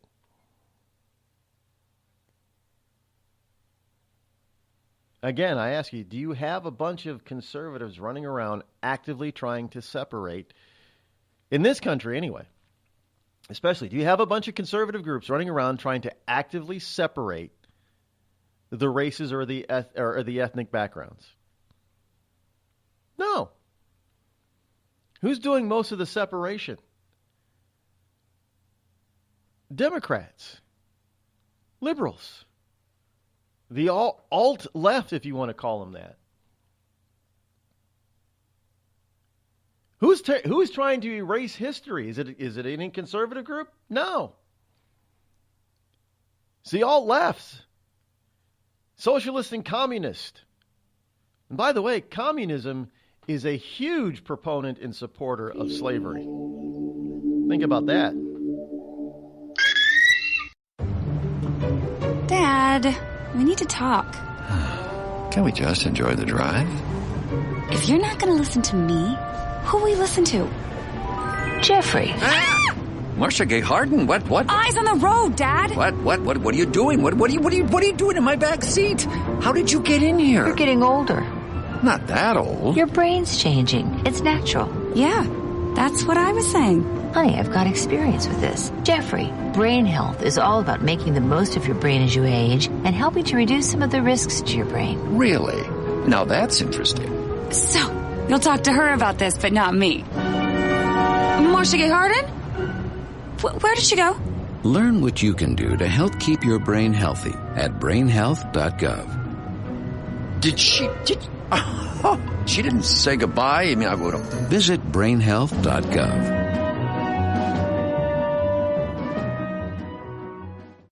Every day, 70,000 puppies or kittens are born in the U.S. Cute, right?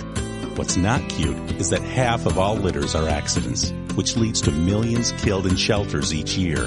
Turns out, those little cuties can get pregnant sooner than you think. But here's the good news. You can stop the accident before it happens.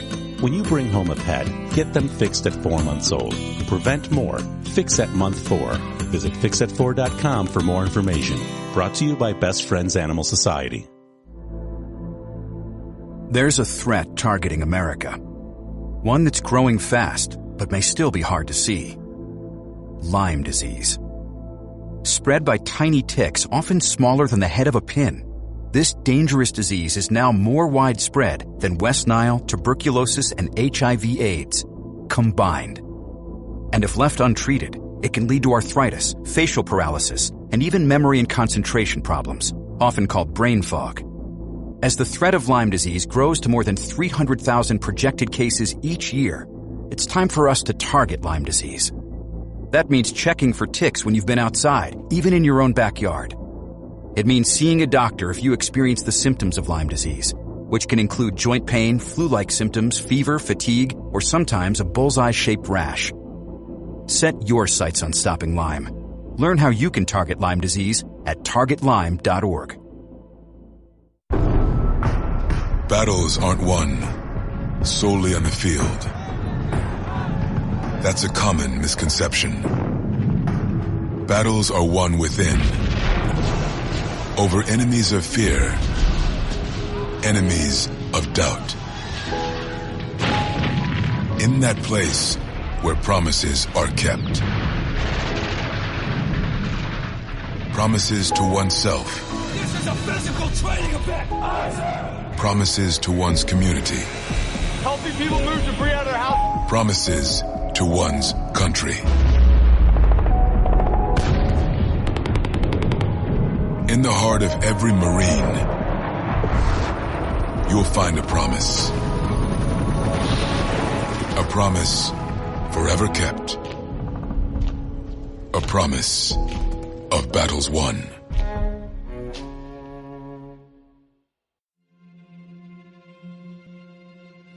We're here early before they wake up. We stay late. We stay informed. We invest in the latest technology. We take the time to train the next generation of doctors and nurses. We work together to make sure we heal their bodies and their minds. We do this not because it's our job, but because this is about our veterans' lives. This is our mission. More than 300,000 of us working as one, together with families and loved ones. No matter where they live in this country, we'll be there. We all come together and stand together to serve our veterans. We stand strong, united. Stand with us in caring for our veterans. Hi, this is Kelsey Grammer. When military service members head into battle, None are expected to face the enemy alone, but many return home and become isolated as they struggle with the visible and invisible wounds of war. It can be difficult knowing how to overcome that challenge and rekindle bonds similar to those formed in the military. Wounded Warrior Project supports these injured veterans through their recoveries by connecting them with fellow warriors and their communities. No one should fight this battle alone. Join us at woundedwarriorproject.org. Call Rod now, 603-835-3226.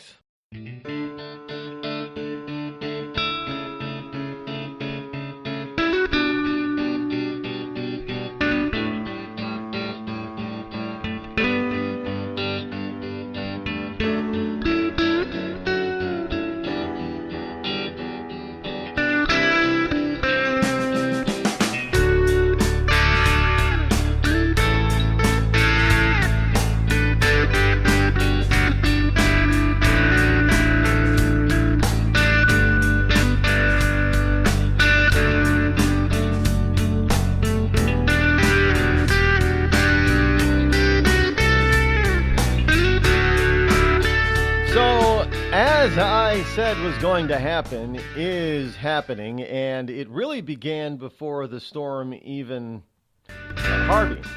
Before Harvey even really got going really good. They were going to blame Trump and man-made global warming. Now, here's a story directly from The Guardian. Headline, "It's a fact. Climate change made Hurricane Harvey more deadly." That's a lie. That is a lie. Now, I got here some information that in 1900, the Galveston, Houston area had a Category 4 hurricane. Lots of people died. More than the current known 45. And then in 1915 and 1916, back-to-back years, each year in the same area had Category 4 and 5 hurricanes. Back-to-back. So within a less than a 2-decade period, they had in the Galveston, Corpus Christi, Houston, Texas area, they had 3 Category 4 or greater hurricanes. Before climate change, before any man-made climate change ever took place, killed hundreds of people. By today's standards, cost billions and billions of dollars in damage. Took them decades to recover.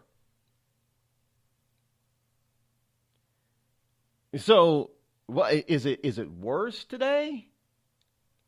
No, a Category 4 is still a Category 4. Is a Category 4 today is the same as a Category 4 back then. The only difference today is why it's not worse is because we have the ability, we have the equipment that can go in and rescue people where they couldn't do that before.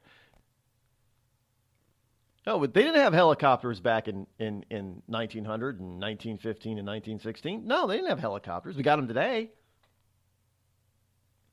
They didn't have, back in 1900, 1915, and 1916, they didn't have motorized flat-bottom boats where you had the civilian Texas Navy and civilian Cajun Navy running around saving people and bringing them to safety. No, you didn't have any of that. You didn't have back in 1900, 1915, and 1916 where first responders had power equipment, cars, trucks, devices that cut things open and get people out of places, trapped in places, equipment that saved people from who would have died in the past.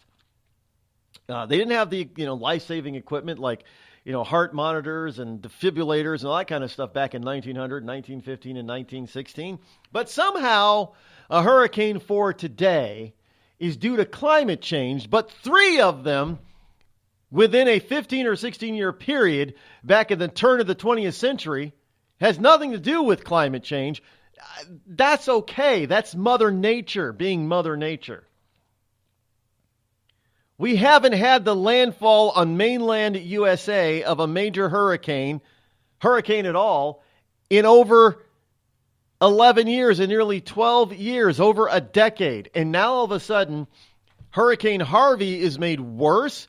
Well, how is Hurricane Harvey made worse? But, well, then what about all those non-hurricane years, the 12 years of no hurricanes?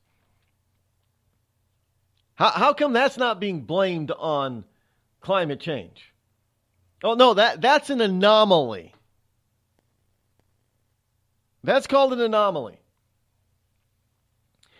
So what we have in The Guardian, in an opinion by Michael E. Mann, M-A-N-N, it should be Michael E. Dunscap, it's a fact climate change made Hurricane Harvey more deadly. None of that is true. Far more people have died in hurricanes of the past, before there was man-made climate change. In constant modern dollars, hurricanes in the past have done far more damage financially than Hurricane Harvey has caused. Now, make no mistake about it, Hurricane Harvey is devastating. You know, in estimates are going to put it between $30 and $40 billion in damage. We've had hurricanes that have caused more than the equivalent of $40 billion in damage.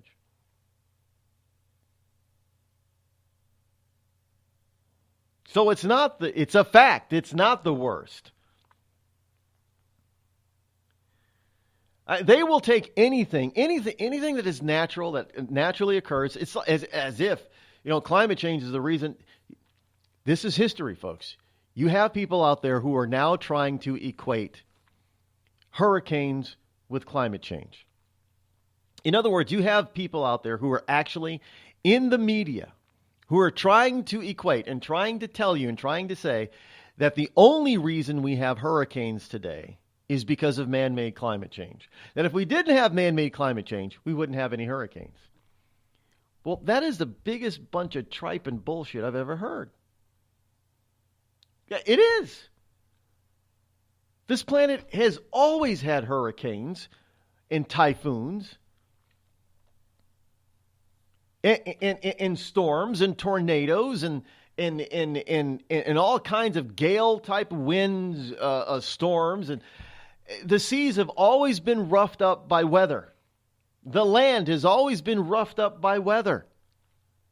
It has nothing to do with man interfering or contributing to global warming or whatever they want to call it, or not.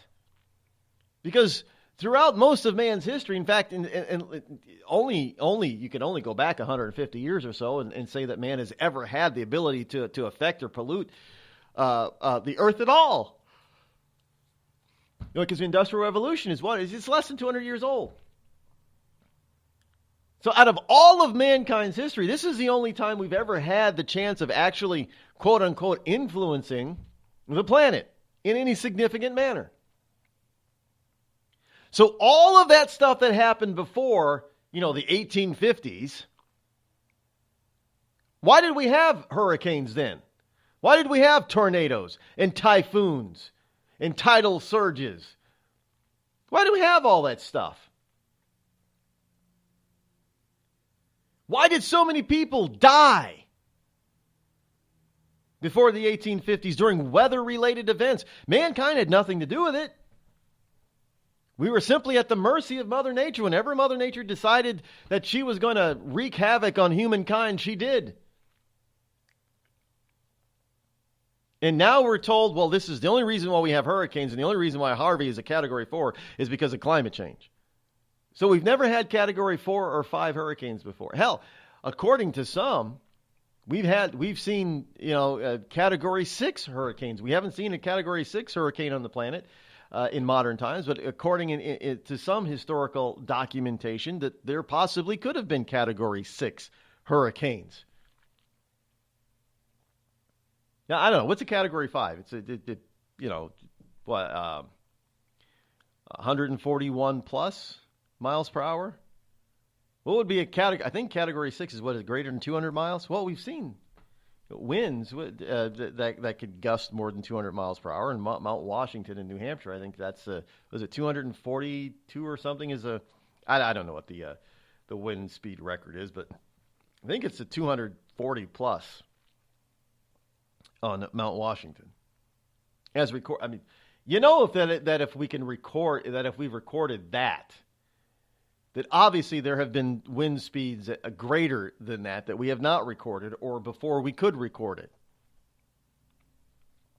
So is all this stuff worse now? The fact is, no, it's not. Our sea level, you know, we hear all this stuff about sea levels rising. Do you realize that they keep telling us that the sea levels are rising, and that they've risen so much?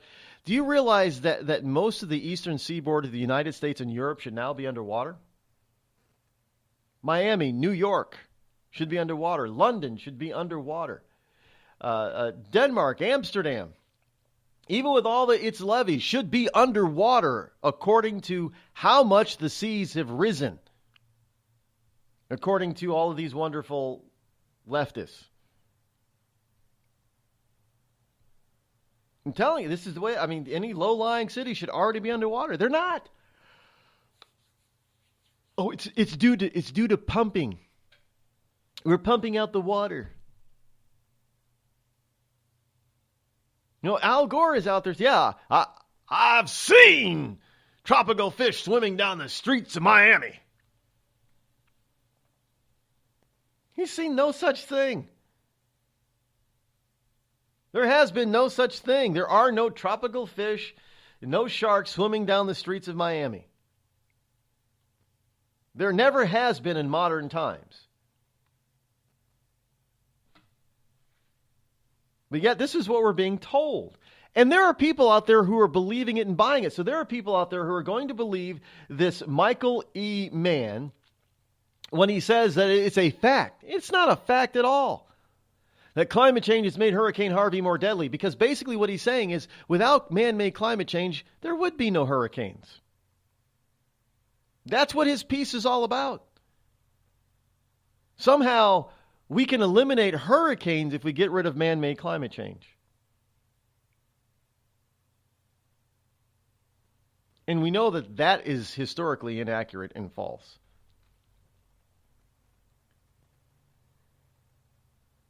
And no, the waters off the coast, like in the Gulf, they're trying to say, well, they're unusually warm. No, they're not unusually warm.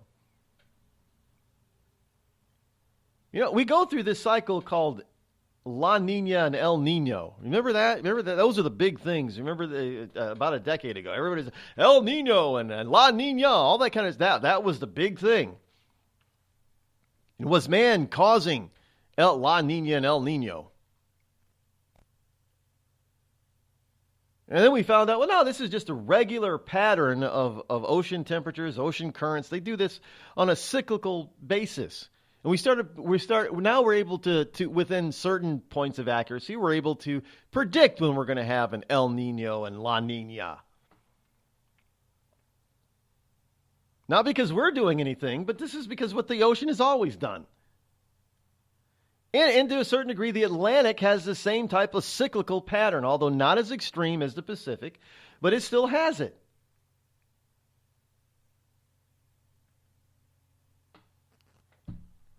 And this is just, it's unbelievable. But we're supposed to believe, just because these people put it in print and say so. And they make up crap. They just make it up. Like he says in here, there is roughly a 3%, there's been a 3% increase in the average atmospheric moisture content. A 3% increase in humidity, basically. In the atmosphere. Since when? Since when? We're told that the Earth's temperatures have risen a degree or more. On average. That's also a lie. But how do they know that we've got 3% more water in our atmosphere than we used to have? And this is the most it's ever been. Since when, and says who? Were we able to be able to measure the humidity levels 300 years ago, 400 years ago, 1,000 years ago? How do we know that this is as wet as the atmosphere has ever been? We don't know. I mean, this is just ridiculous that they keep spreading this crap, trying to scare people. And what it's really all about is just trying to they're trying to scare us in such a way where we'll allow like a Paris Agreement and a Kyoto climate treaty, which takes away our freedom to live the way we want to live. That's what it's all about. It's about control, plain and simple. Because you got some people who don't like the way they don't like the fact that you can drive an SUV anytime you damn well want. They believe that you need a special reason and a special license to own one. They do. In that most people don't need, and most people shouldn't even own cars, especially if you live in the city. You shouldn't even own a car. Come on, you don't need one of those things. All you're doing is contributing to man-made global climate change, which then, in turn, gives us hurricanes. And remember, according to this guy, Michael E. Mann, basically what he's saying is if we didn't have man-made global climate change, we wouldn't have hurricanes anymore.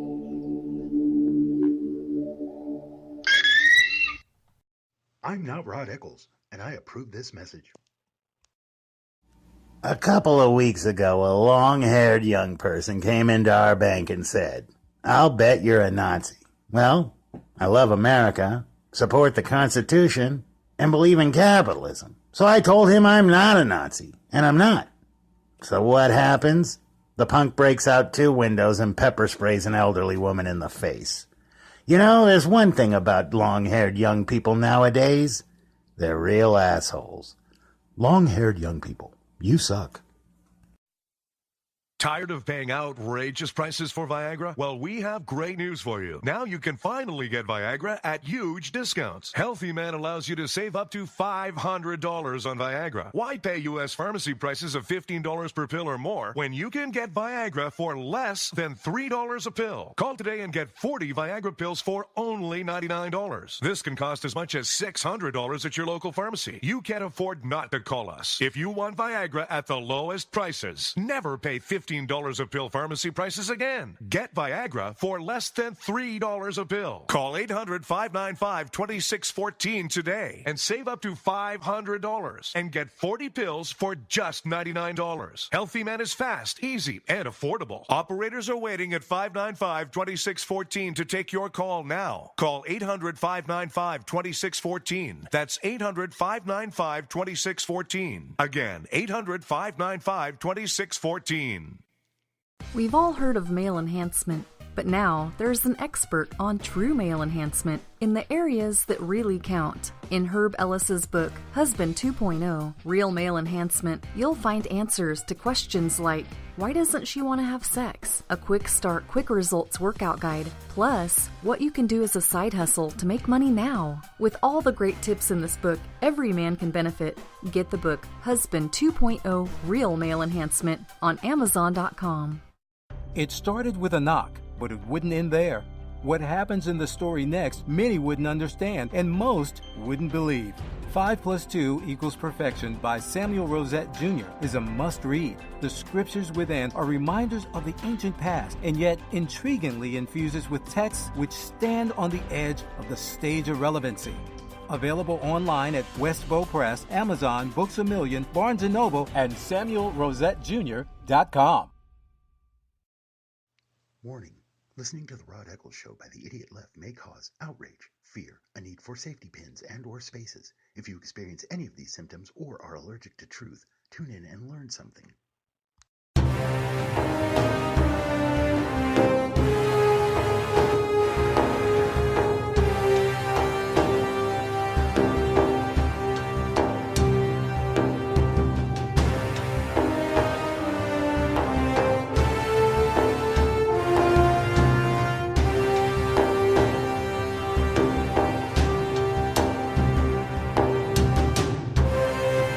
Well, it looks like we can't get rid of President Obama. You know how most presidents, once they're no longer president, they seem to go away. Well, like many bad dreams and what have you, this guy is not going. I mean, we didn't get rid of Bill Clinton that easily either. But Obama is hanging around. In fact, he's I know we keep hearing that Obama's, he's been silent. He's been in the shadows. And, well, yeah, in the shadows maybe. But we're still feeling the effect of this guy being around. Obama is poised to become the most costly former president ever in 2018. Yes, this is from freebeacon.com. Former President Barack Obama is about to become the most expensive ex-president, costing taxpayers nearly $1.2 million next year, according to a new Congressional Research Service memo. As a result of a 1950s-era law, every former president receives an office, expenses, and in some cases, an annual pension payment. Now, the law came after former President Harry S. Truman struggled to obtain income after he left office in 1953. I didn't know Truman had a hard time in getting, making income, making money. Well, maybe he should have thought of that before he got into politics. In 2018, Obama will surpass the budgets of the other four living former presidents. The Washington Times reported this. His budget is expected to be more than $100,000 more than George W. Bush and almost $200,000 more than Bill Clinton's expected budget. George H.W. Bush is set to receive $942,000 in 2018. Jimmy Carter will see $456,000. The majority of ex-presidents since Truman have found ways to make their life financially rewarding, after leaving the White House. However, the perk of taxpayer-funded contributions remain. Obama's 8,200 square foot Washington, D.C. office will cost taxpayers over $536,000 in 2018, a higher expense than any other ex-president's office. 8,000 square foot office? For what? What's he doing? His pension payment is also the highest at $236,000 in comparison. Clinton is $231,000 and G.W. Bush is at $225,000. Now, I don't know how they figure out the pension payments for the president, a former president, but $200,000 is still kind of a lot of money. It's more than half of what their salary now is, like $400,000. So it's more than half. They're getting more than half. And this is Clinton, Bush, and Obama. Taxpayers are being raped. Let me tell you, they really are. Now, President Carter is the only one that seems to have some sort of sensible pension payments or pension plan. He's not costing us a whole hell of a lot, although he's garnered an awful lot because the man is so old now. Is he in 90s? He's lived the longest. George H.W. Bush is coming up behind him Carter's been a former president longer than H.W. Bush has, so it doesn't matter. Even if they're the exact same age, Carter's been at it longer.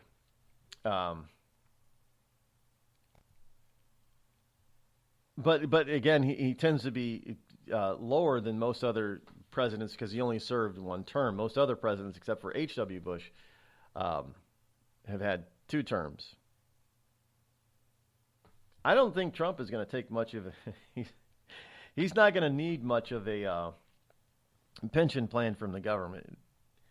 Well, I wonder what his office is going to cost after he's out of office in 1 or 2 terms, or if he's even going to make it. I mean, there are people you realize there are people betting that he's going to die in office.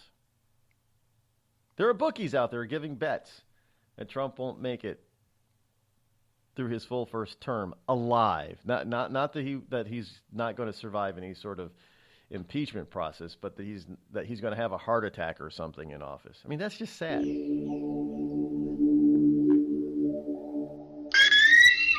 Today, there's a beer for everyone. Hey, me and the guys are going out for beer. You want to come along? Nah, I got a lot of data to enter into the computer tonight. Now, there's a brew for the future. Want me to bring you something back? Thanks, but I got some right here. Microsoft Brew. You got a beer tap on your computer? With a head so thick you can float a mouse on it. Let me get this straight. You make your own beer with the computer? With the right software, you can do anything. Microsoft Brew. Here, I call this one Windows 95. I don't know. It leaves a bad taste in my mouth. And if you got to get there quicker, try the new ISDN malt liquor. When I found out I had atrial fibrillation, a serious but highly treatable heart condition, the first thing I thought of was who would take care of my wife and children if anything were to happen to me. My doctor recommended Prevactin. I had a lot of questions, so I did some research. It turns out Prevactin is the #1 recommended drug for Crohn's disease. I think my doctor's trying to kill me and steal my wife. Doctors. They'll stop at nothing to get your wife. And now, a message from the American Migraine Foundation. It's an absolute nightmare. I was terrified. It was like your head's gonna explode. Migraine is a disabling disease. Just all of a sudden couldn't see. Migraine has ruined my life. Absolutely terrifying. There's pain that does not stop. It's a throbbing, pulsing, banging, hammering feeling in your head. 36 million Americans suffer. I started getting migraines around 5 years old. Just takes over everything. I feel trapped by migraine. It hurts like my head's gonna fall off. And the whole world around you stops. My world has gotten small. You feel like the world's closing in on you. There's nothing you can do. I had spent a year housebound. It's like you're trapped in your head. There's no escaping it. You can't leave your body. Don't suffer alone.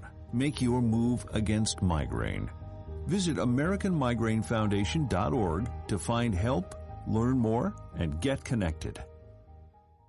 The Red Cross responds to nearly 66,000 disasters every year, most of them house fires. Red Cross President and CEO Gail McGovern says you need to develop an evacuation plan and practice it, especially with your children. It takes just 2 minutes for a home to be engulfed in flames. Practice those drills. We all think our kids know what to do. They don't. We need to teach them. We have started a large campaign where we're going into vulnerable communities and helping install smoke alarms. Already 92 lives were saved, and 4 of those lives were saved by a 5-year-old girl who remembered what we taught them during these fire drills, and she got her family out. We also have a slew of free apps that people can download onto their smartphones. It's what to do in every kind of disaster you can imagine, how to prepare and how to recover. To help support all the Red Cross does and to make a financial donation, go to redcross.org. That's redcross.org.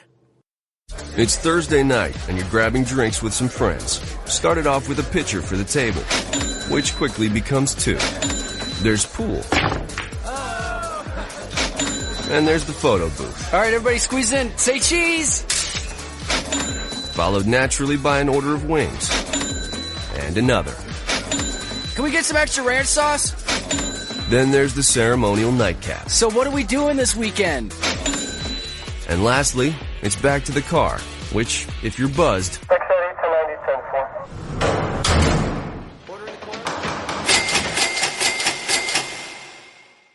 could be the most expensive night of your life.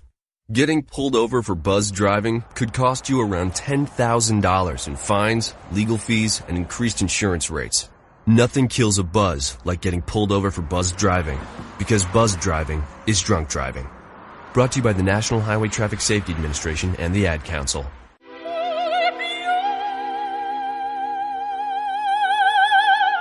The human voice. It can be sweet as music, powerful as thunder, and so, my fellow Americans, cheerful as laughter. But for millions of people, it can also be a sign of COPD. This serious lung disease can make it so hard to breathe you often can't catch a breath or finish a sentence, let alone carry a tune. And many who have COPD don't even know it. That's where your voice comes in. If you think you or a loved one have symptoms, talk with a healthcare provider. Early diagnosis can mean better treatments and quality of life. Join us in raising our voices for the millions with COPD who can't. Learn more, breathe better at NIH.gov.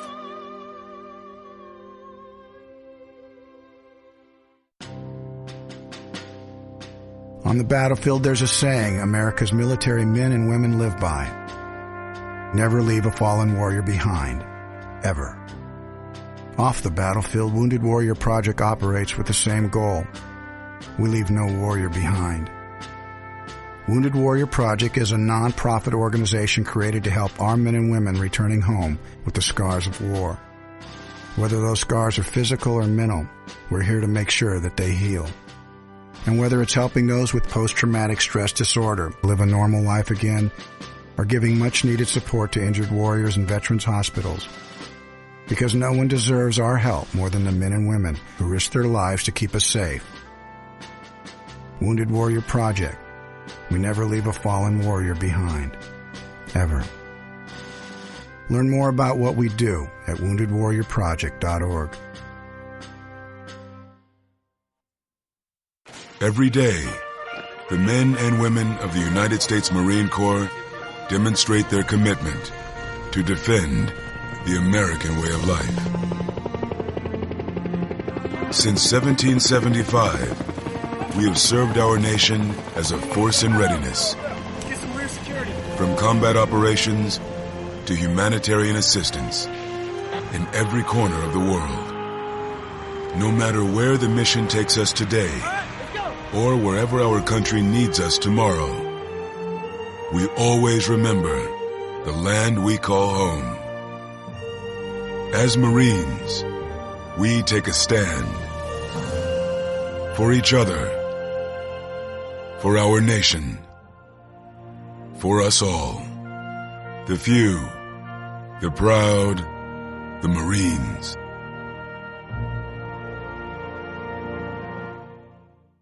You want to know what time it is? It's time to bring the rain. Zinc Media. Feel the power of knowledge.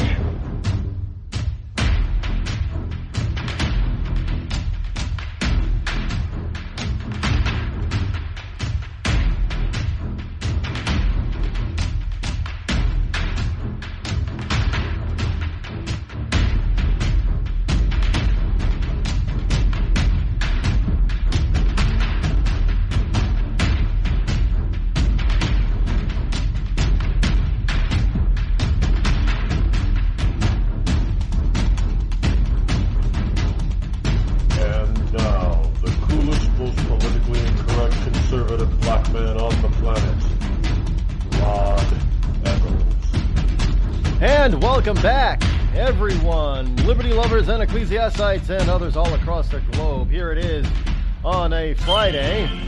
Welcome to Freedom Friday. Yes, it is a Friday, September number 1 in the year of our Lord 2017, as we begin hour number 3 already here on the Rod Eccles Show. The fastest 3 hours in internet talk radio is right here on this program. So welcome, 603-835-3226. That is the call-in hotline number. And you might want to utilize that because it is open line, open mic Freedom Friday. Just about anything goes, just about any subject. We cover it all.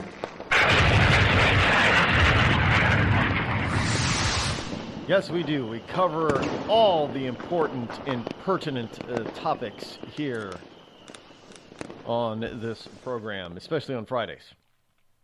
Topics like this one. This is from Philadelphia, the city of brotherly love. Pennsylvania State Police warn about the possible return of creepy clown sightings.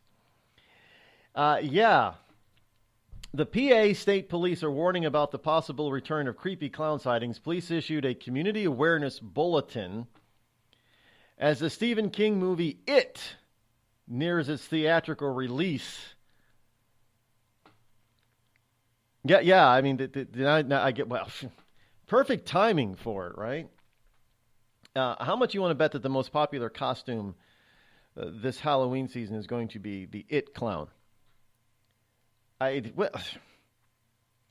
don't know why we do this.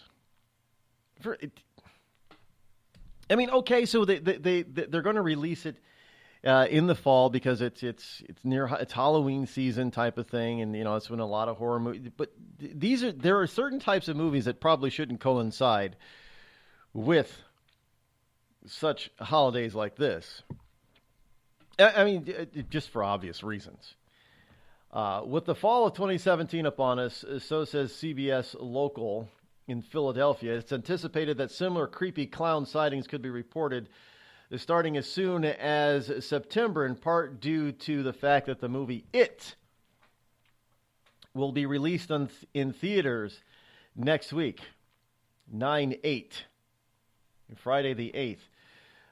The movie, which is adapted from Stephen King novel by the same name, portrays an evil demon who takes on the shape of a clown named Pennywise that stalks kids from within the sewers and killing them when they least expect it. Now, sightings were reported in 16 states last year, including Pennsylvania. The creepy clown sightings in 16 states last year. The creepy clown craze in September 2016 resulted in at least a dozen people arrested in Georgia, Alabama, and Virginia for either taking part in the menacing stunt or for making false reports. It's illegal to dress up as a creepy clown? Is it menacing to be dressed up as a... I don't know. I'm asking. If I were to dress up what's a creepy clown? Okay, so it would be, the it thing would be kind of creepy. But what else is there? What is the definition of creepy clown? I mean, in some people's book, every clown is creepy. Yeah, there is an actual psychological phenom or a psychological ailment. Like the fear of the number 13 is called triskaidekaphobia. There is a fear. There is an actual word for the fear of clowns. There are a lot of people that are actually scared of clowns. So to some people, to a lot of people, any clown outside of, say, a carnival or a circus tent is a creepy clown. I do remember some of the creepy clown reports. Like there were some people that their profession is a clown. They get hired to go to birthday parties. There were a couple of clowns that were nearly arrested or pulled over because somebody said a creepy clown was driving down the street. And they were only going to a venue that they were hired to be at. So exactly, I ask again. I mean, and of course you wouldn't think, looking at these people, that they would be creepy because they weren't. They're like in this day and age, Bozo the Clown. Anybody remember Bozo? Bozo the Clown could be construed as being a creepy clown to somebody. So what exactly is a creepy clown?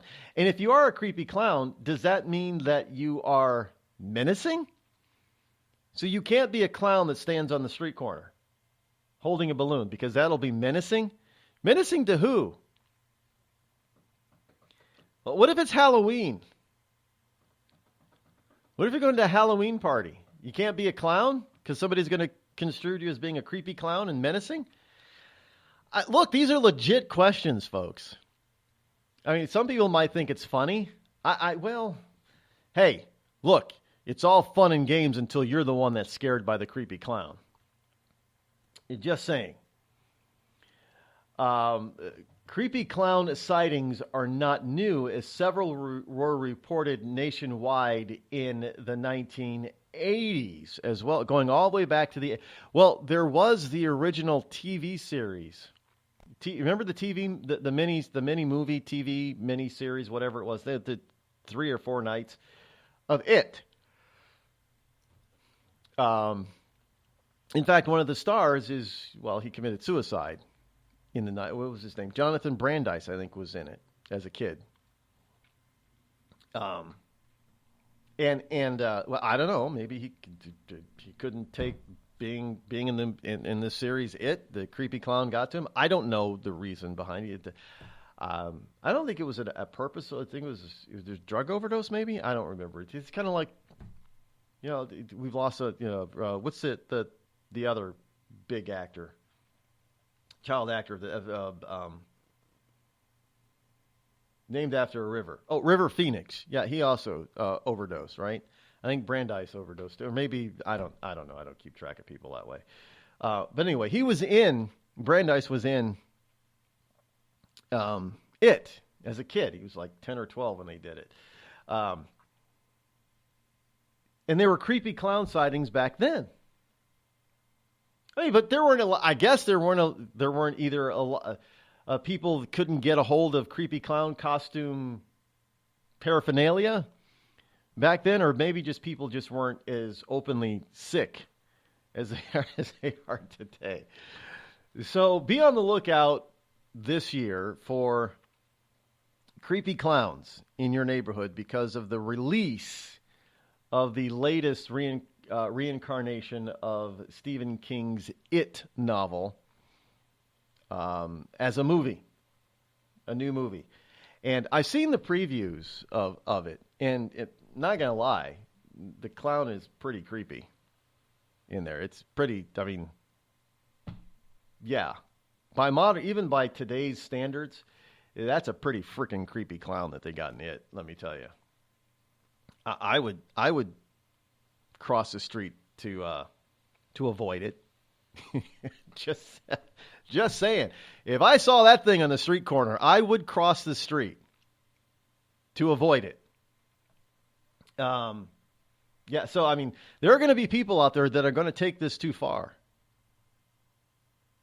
There are going to be people that, and it isn't, you're not going to really, I don't think you're going to really see anybody who's actually that sick and crazy actually killing kids with this, but in this clown, but there are people that they're going to think it's funny to creep people out and scare people.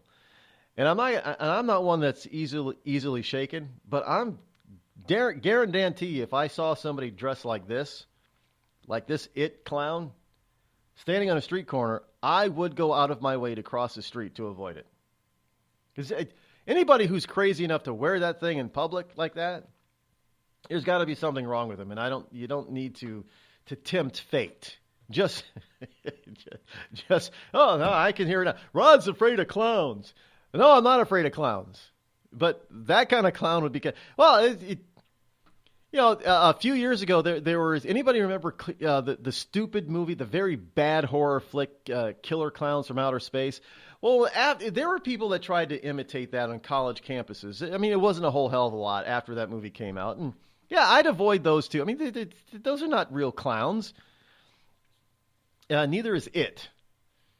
But for some reason, the Joker is really kind of in clown makeup, but nobody seems to be scared of the Joker.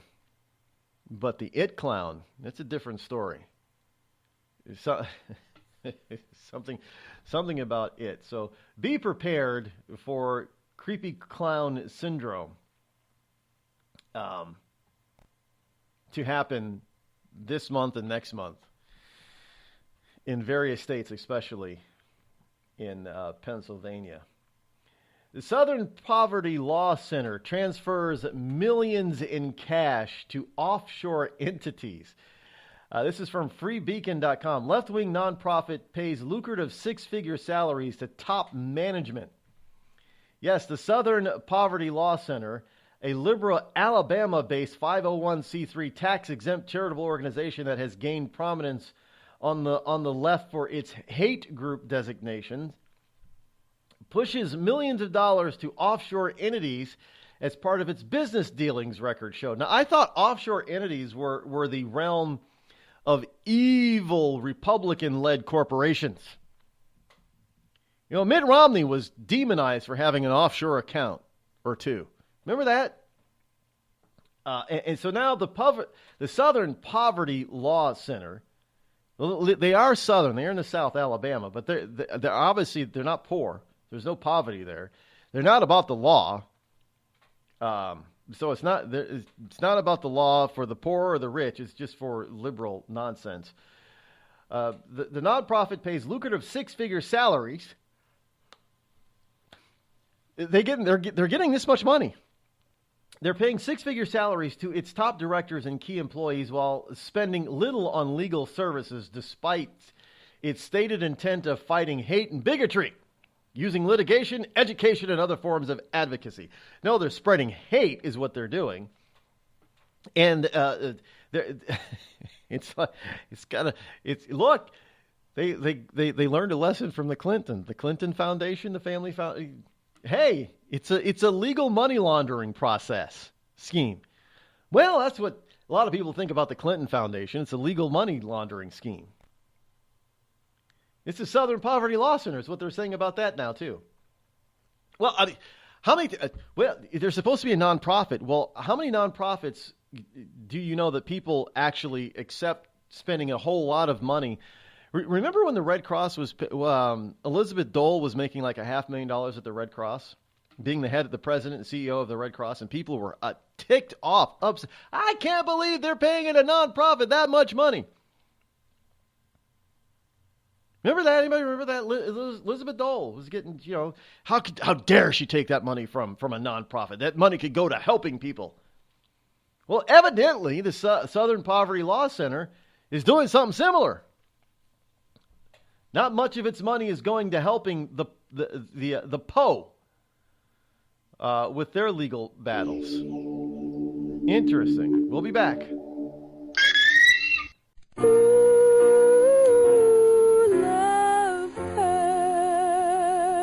Yes, love hurts. It can hurt emotionally, but more important, it can also hurt you physically. It can hurt you in a way which nobody who owns a hot tub and lives in California can afford to be unaware of. Yes, I'm talking about California hot tub rectal gonorrhea. This painful, incurable disease can make an enjoyable soak in a hot tub with family, friends, and dog into a literally unforgettable experience.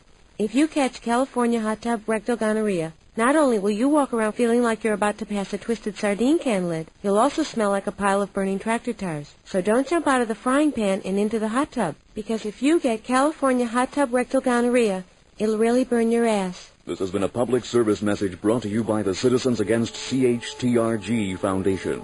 California hot tub rectal gonorrhea. We're not going to take it sitting down.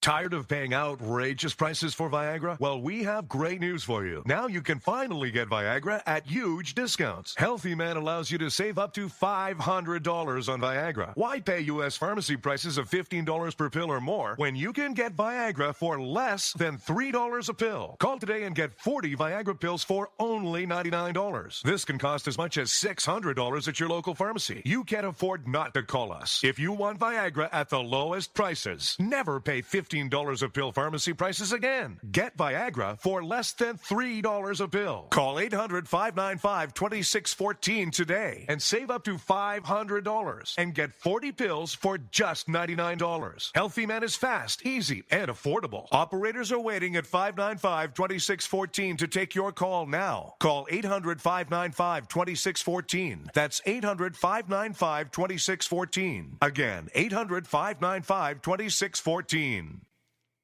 It started with a knock, but it wouldn't end there. What happens in the story next, many wouldn't understand, and most wouldn't believe. 5 + 2 = Perfection by Samuel Rosette Jr. is a must-read. The scriptures within are reminders of the ancient past, and yet intriguingly infuses with texts which stand on the edge of the stage of relevancy. Available online at Westbow Press, Amazon, Books A Million, Barnes & Noble, and SamuelRosetteJr.com. We've all heard of male enhancement, but now there's an expert on true male enhancement in the areas that really count. In Herb Ellis's book, Husband 2.0, Real Male Enhancement, you'll find answers to questions like, why doesn't she want to have sex? A quick start, quick results workout guide, plus what you can do as a side hustle to make money now. With all the great tips in this book, every man can benefit. Get the book, Husband 2.0, Real Male Enhancement, on Amazon.com.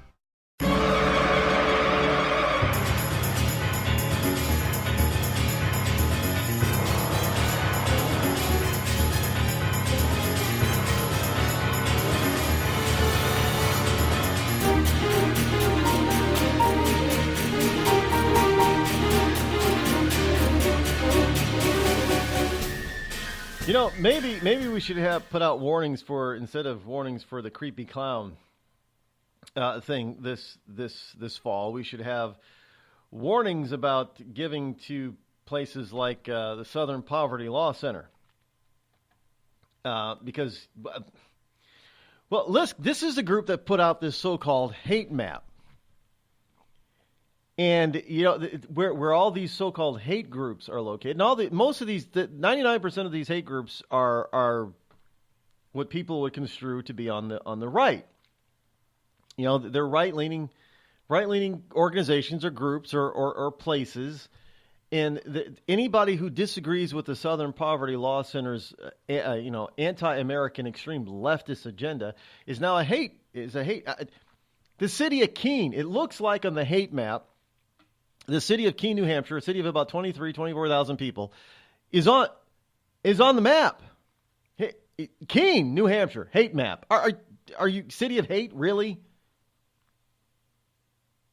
That's like saying Boston would be a city of hate, compared to, in the eyes of a leftist.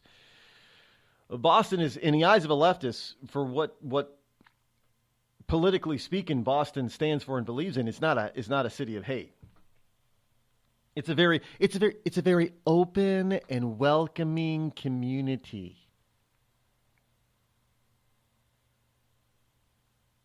But Keene is not. I know it doesn't make it. If you ever, I know most of you out there in the sound of my voice have never even been to Keene, New Hampshire. Look it up on the web. You can actually take a virtual tour of the city of Keene. There is no way that you're ever going to think that this bucolic New England town is a city of hate. Really, I mean, it's just. Look, I mean, I call it my adoptive hometown. I love Keene, and it may be full of ignorant and stupid people. But they're not hate. They're not. There are people living out there now that listen to this program. They're going to be upset because I said it, but they know it's the truth. It's not the people that live there all year round. A lot of them, not all of them, not most of them, but a lot of them are not the brightest bulbs in the bunch. They're not. I mean, well, that's not. You could say that of any community. There are a lot of people that are not very bright. Well, Keene has got its share of not very bright people as well. It does. And that's anywhere. So, I mean, they're not unique in that sense. But they're definitely not hateful. They're very, to some people, you may think that Keene is very boring. I can understand that, but I don't think it's all that boring. I mean, it's a small town. It's 23,000 people, less than 25,000 people. So, I mean, you're not going to have a whole... But it's still got a lot to offer for being only the size that it is. So, I mean, it's not very boring. But I don't think that it's very hate-filled. But the Southern Poverty Law Center, in my opinion, that's a hate-filled group. Now, it's currently best known for its hate map, which is a collection of organizations a nonprofit deems domestic hate groups, but they won't construed or call Antifa one of those, but they'll call the Ku Klux Klan or KKK as one. But how many people are actually members of there are more people that are members of Antifa than the KKK. But the KKK is rightfully considered a hate group. But Antifa, who beats up anybody and everybody who disagrees with them, whether they're KKK or not, is not a hate group.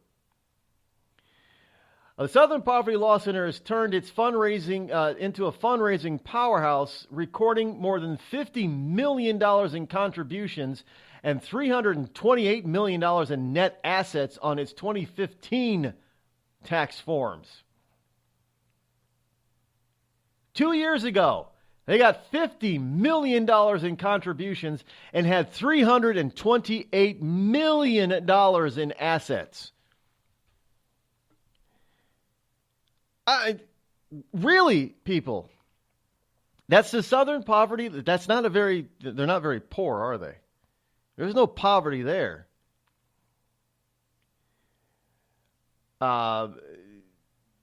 The Form 990T, its business income tax return from the same year, shows that they have financial interest in the Cayman Islands, the British Virgin Islands, and Bermuda.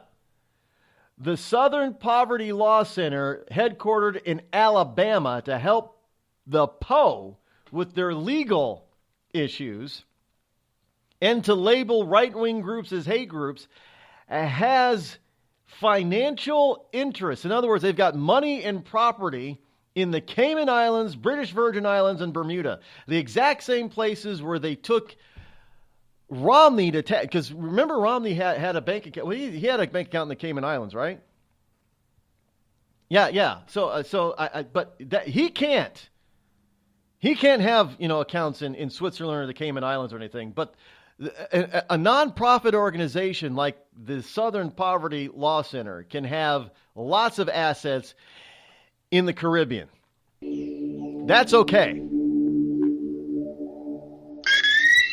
You might be surprised to learn who has Crohn's disease or ulcerative colitis. Nearly 1 in 200 Americans are suffering with a debilitating pain and constant disruption of these inflammatory bowel diseases, or IBD. Chances are you know someone with IBD. For example, your neighbor or coworker. The Crohn's and Colitis Foundation was created to help patients cope and to find a cure. People with IBD can't wait. Won't you help someone you know? Visit www.escapethestall.com today. Were you born from 1945 to 1965? People born during these years are 5 times more likely to have hepatitis C. But most people don't know they are infected. So even if you try to eat right, exercise, and take care of yourself, you can still have hepatitis C, a serious liver disease that often has no symptoms. In fact, people can live with hepatitis C for decades without feeling or looking sick. But over time, hepatitis C can cause serious health problems, including liver damage, liver failure, or even liver cancer.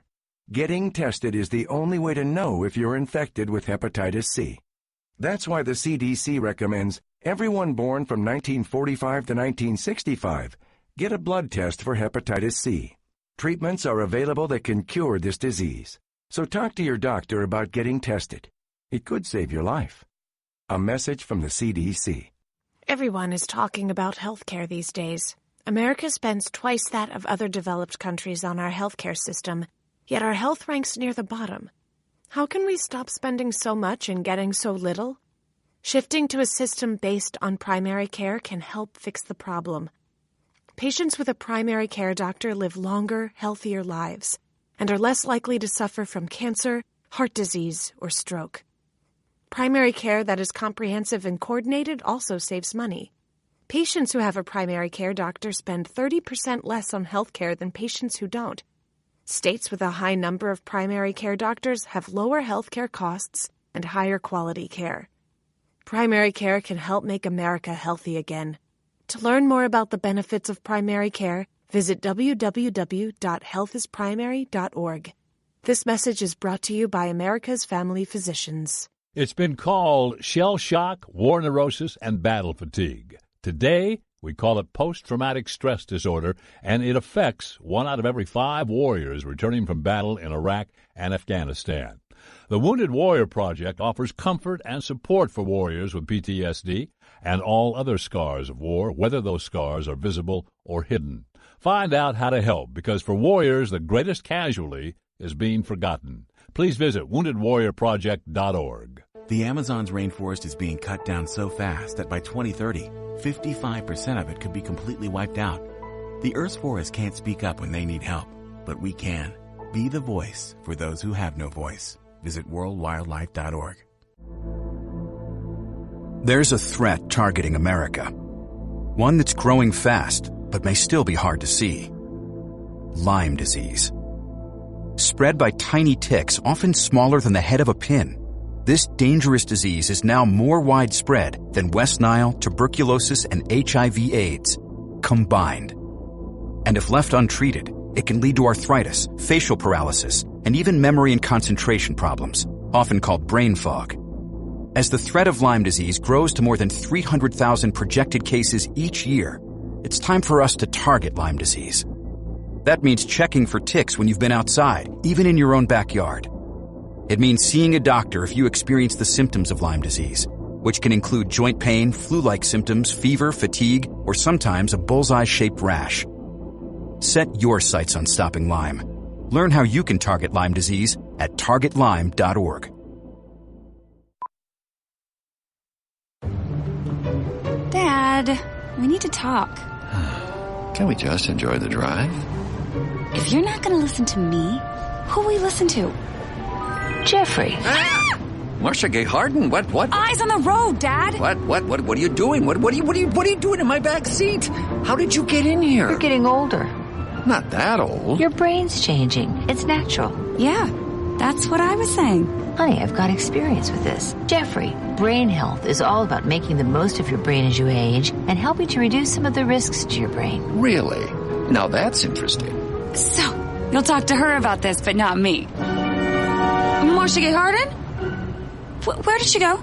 Learn what you can do to help keep your brain healthy at brainhealth.gov. She didn't say goodbye? I mean, I would have. Visit brainhealth.gov.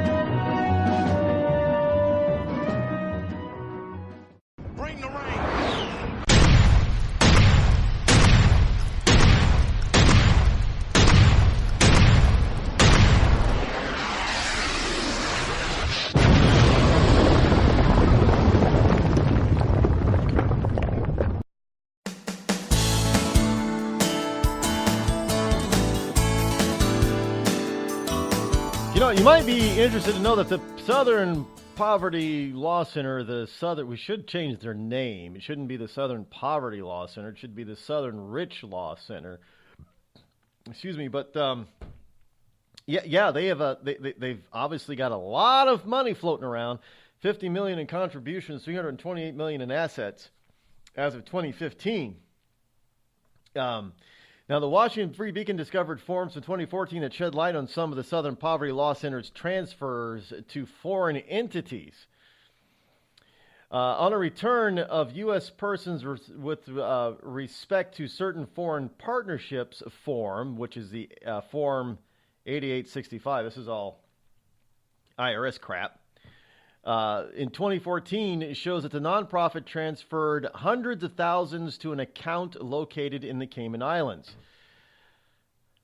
The Southern Poverty Law Center lists Tiger Global Management, LLC, a New York-based private equity financial firm, as an agent on its form. Now, the form shows a foreign partnership between the Southern Poverty Law Center and the Tiger Global Private Investment Partners, IXLP, a pooled investment fund in the Cayman Islands, of which the Southern Poverty Law Center transferred $960,000 in cash in November of 2014 to Tiger Global Private Invested Partners 9 LP. IX is Roman numeral 9.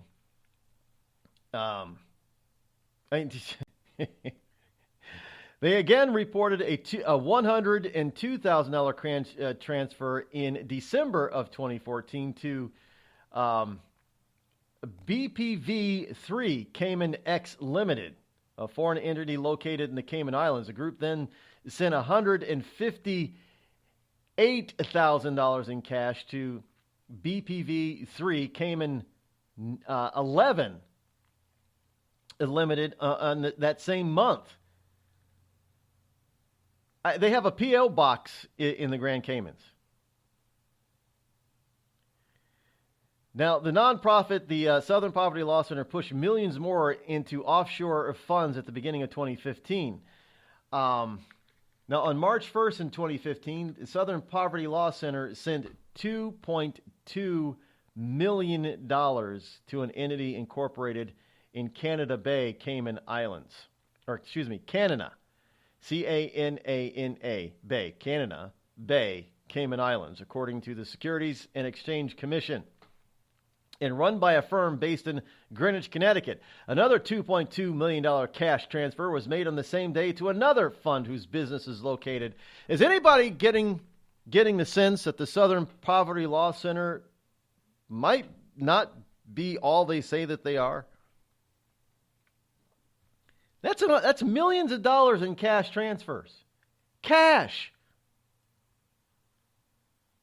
Maybe the Southern Poverty Law Center needs to be thoroughly investigated. And this is just from 2014 and 2015. Can you imagine what they may have been doing before then and after then? In 16 and 17? I know 17 is not completely done yet. Yeah, they did a lot of stuff in 2014 in November and December. So, we got November and December of 2017 coming up. There could be a lot more transfers coming. Is anybody paying attention to this kind of stuff? The amount of money that we're talking about a nonprofit pushing nearly $5 million to the Cayman Islands within a 2 or 3 month period. $5 million. They were getting $50 million in contributions in 2015. These people are not poor. They're paying their head honchos 6 figures. And not $100,000 or $101,000 either. We're talking big 6-figure stuff here. Well, they can afford it because they're, pushing all their assets offshore, it looks like. I guess it is what it is, folks. But that's the Southern Poverty Law Center for you. An organization that's running around, it seems to be very hypocritical to me. It seems to be an organization that's very hypocritical, running around talking about how mean and evil everybody on the right is for doing exactly what they're doing right now. And again, it points out the one thing that I've always said about the left. They will shout and scream and point a finger at you and accuse you of doing all kinds of things if you're on the right. But the reality is that they're only doing all that shouting and finger pointing because 3 of those fingers are pointing back at them because that's exactly what they're doing. And they're shouting and yelling and screaming and pointing at you to cover up what they're doing themselves. Plain and simple. I'm convinced of that. That's the way it has seemed a lot of lately. But hey, but here's something that you're probably not going to get from the left, and that is doing anything like this or having their fingers or their hands on this. But the Trump administration announces 4 companies have been selected to build border wall prototypes. Now, each of the prototypes will cost between $400,000 and $500,000, and construction could begin in 2 weeks. Now, prototypes of President Trump's promised border wall could begin in 2 weeks after the administration on Thursday announced the selection of 4 companies tapped to build them after months of delays in the building process. The U.S. Customs and Border Protection said that the selection of companies to build the concrete prototypes, which will take place in San Diego, is the first major step in fulfilling Trump's campaign pledge to build a wall along the 2,000-mile border with Mexico. You don't have to be concrete. I've already said what they could be made out of. But yeah, well, they got to be pretty though. So what are they going to be? Brick and mortar on both sides? The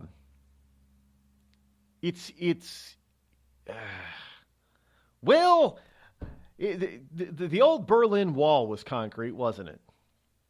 That worked pretty well. I hate to bring up that as a reminder of that walls actually work. Now, however, the Berlin Wall was not designed to keep West Berliners out of East Berlin. It wasn't designed to keep people out. It was designed to keep people in. So we're flipping it. We're trying to keep illegals out of the United States. So it's kind of reverse. But look, that's a border wall that worked for decades. So anybody that tells you that walls don't work, no, walls are not infallible. In other words, they're not 100% effective. But are they greater than 90% effective? Oh, yeah. And we have a number of walls around the globe that have proven this. Hell, look, you got Mexico's got a fence and a border fence and border wall down in its southern border. So I don't know what the hell they're complaining about. They're trying to keep out Central Americans, mostly Guatemalans and Ecuadorians, from crossing over. And Hondurans. But, hey, you can't mention that. I mean, we had a wall that was, up for 50 or 60 years, called the Berlin Wall, that kept people in the Eastern Bloc in East Berlin for decades, worked very well. Look, we got a wall down in Cuba. Guantanamo Bay is walled off from the rest of Cuba. That works pretty well. So walls work. They can work. Again, are they infallible? No. Did some people escape over into the west from the east and in Berlin? Yes. Most people who attempted did not make it. And because the wall was so imposing, even more people didn't even attempt to try to do it. But so, yeah, did some people make it? Yes. Was it infallible? No. But that's not the point. You can't build an infallible wall. There's no such thing. People are going to, people wherever. Look, we always said about prisons, too. We're going to make prisons that people can't escape from. The inescapable. Well, people have escaped the inescapable, haven't they? Sing Sing prison that has had its escapes, and The Rock, Alcatraz had its escapes, and these are places that we were told that prisoners could not escape from these joints, but they did.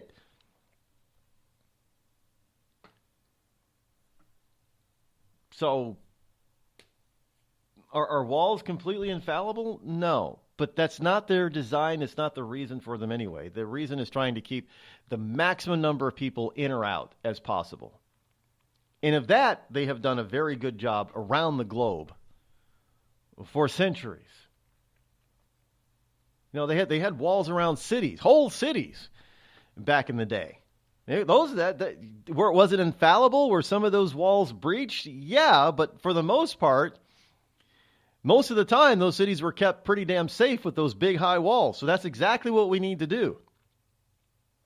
What was the movie with Tom Cruise, the Chinese wall thing? That came and went pretty damn fast, didn't it?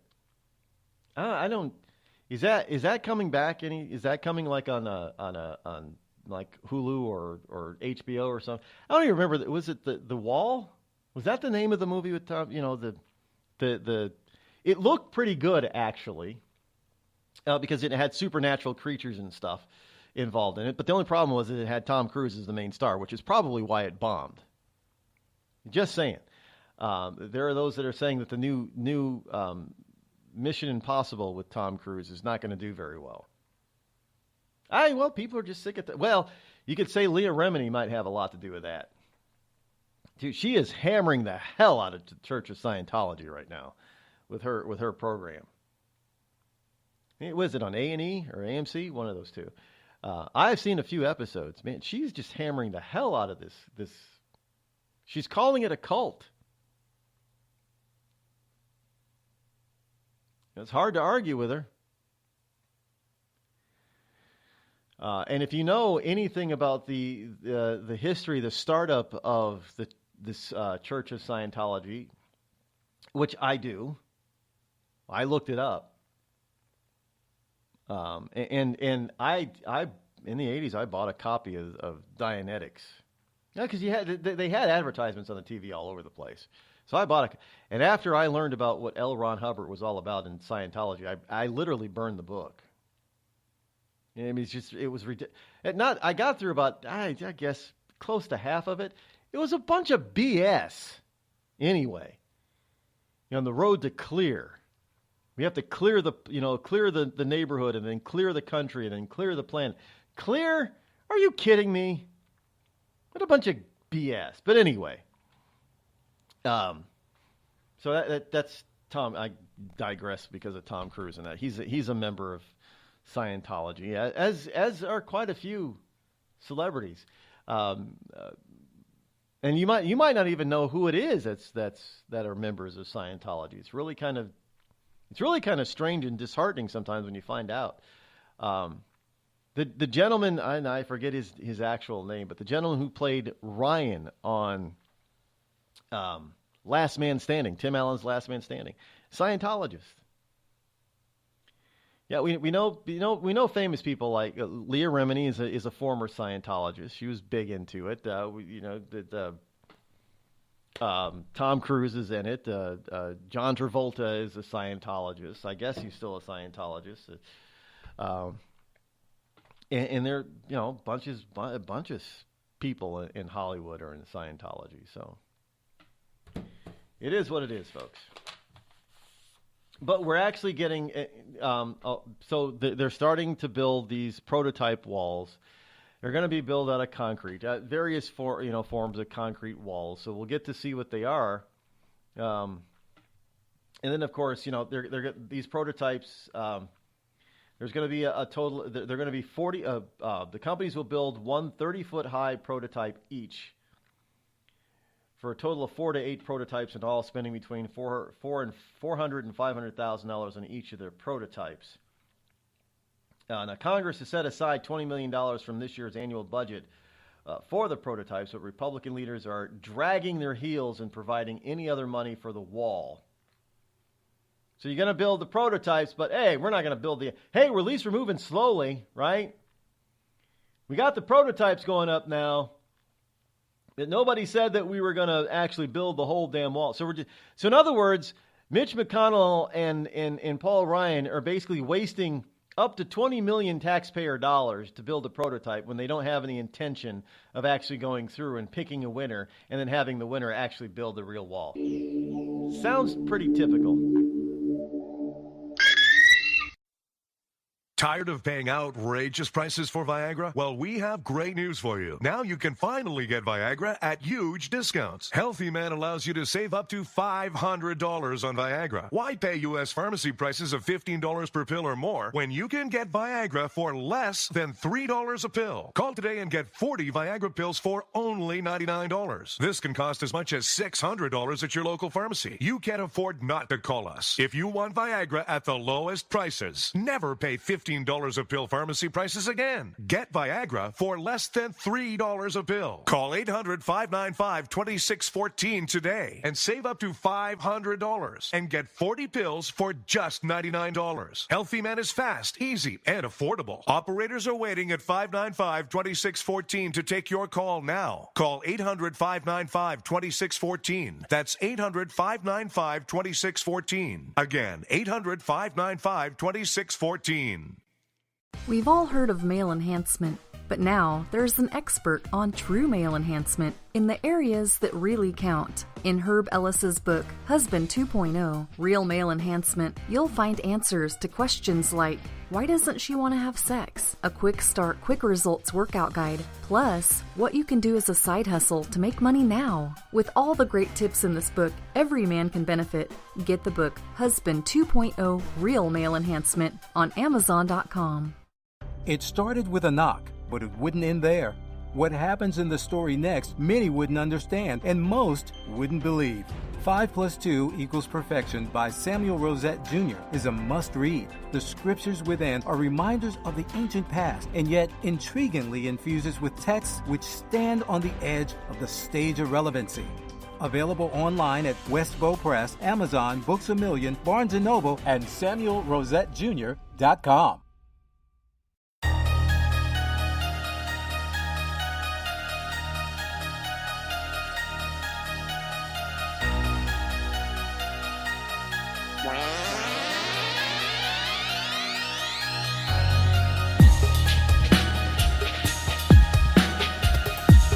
So it looks like we've got people out there trying to strong-arm the right. Folks, you knew this was coming. This is why I say you have to do things differently than what you're used to do, in the past. Because what you did in the past, you're not going to be allowed to do going forward. And this has to do with Google. This is why I say stop using Google, folks. I don't use Google AdSense. I do not, all of my websites that I own, I do not use any Google AdSense, and I do not optimize for Google search. I don't. Because Google is too powerful, too big, and they will try to hammer you if they don't like you. And PJ Media has a story here of just this happening. Earlier this evening, Google sent a conservative website an ultimatum: either remove one of their articles or lose the ability to make ad revenue on their website. Now they're threatening threatening them with the ability. Now, first of all, you don't need Google AdSense to make money. In fact, there are alternative ways of making money on your website that far surpass Google AdSense. Google doesn't want you to realize that, though. Just saying. Now, the website was strong-armed into removing content and was then warned that the page was just an example and that the same violations may exist on other pages of the website. So they went on to say that Tuesday morning we received a very bizarre letter from Google issuing us an ultimatum. The media relations director, Shane Trejo of the Republican Liberty Caucus of Michigan, wrote on the Liberty Conservative. Either, he said, we were to remove a particular article or see all of our ad revenues choked off in an instant. This is the newest method that Big Brother is using to enforce thought control. Now, evidently, the ultimatum came in the form of an email from Google's ad placement service, AdSense. The email specifically listed an article on the Liberty Conservatives site stating that the article violated AdSense's policies. And I read their policies as thus. As stated in our program policies, Google Ads may not be placed on pages that contain content that threatens or advocates harm on oneself or others, harasses, intimidates, or bullies an individual or group or group of individuals, incites hatred against, promotes discrimination of, or disparages an individual or group on the basis of their race or ethnic origin, religion, disability, age, nationality, veteran status, sexual orientation, gender identity, or other characteristic that is associated with systemic discrimination or marginalization. I guess Google should not be promoting Southern Poverty Law Center then, should they? No. So the email warned that the Liberty Conservative that it must either remove ads from that page or modify or remove the violating content to meet AdSense policies. And of course, if additional violations are accrued, ad serving may be disabled to the website listed above. Please be aware that the URL above is just an example and that the same violations may exist on other pages of this website or other sites that you own. Google trying to strong-arm somebody. Well, don't use Google. Don't use AdSense. I mean, it's just... seriously. You don't use Google and don't use AdSense. But by the same policy, should they not be eliminating sponsoring or promoting or doing whatever Google does to promote the Southern Poverty Law Center? Because what do? They even have what they call a hate map. You're just saying. This kind of stuff this is why I will not use Google stuff knowingly use any Google stuff on any of my sites anymore. I cut them off because this is ridiculous. They're not going to be able to dictate to me what... I'm the one paying for the damn site. They're not going to dictate to me what I can and cannot put on my site. Plain and simple. And this is what some people need to understand and don't... Anyway, yeah, that's the way it goes, folks. That is, Google is now trying to move in and trying to strong-arm websites into doing what they think should be done.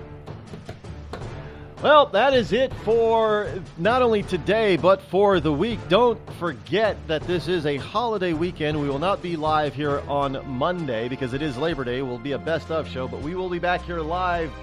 Plan to be here live on Tuesday morning, where we will introduce some new stuff. Beginning that day, we'll be starting to introduce the entire month of new stuff, new websites, new programming, new this, new that, new lots of stuff to make things bigger, better, badder without Google. Until then, folks, thanks for tuning in. Have a wonderful holiday weekend. We'll see you back here live on Tuesday, but catch the Best of show on Monday. I'm sure you'll like it. Until then, have a wonderful weekend. I am Rod Eccles, and I am out.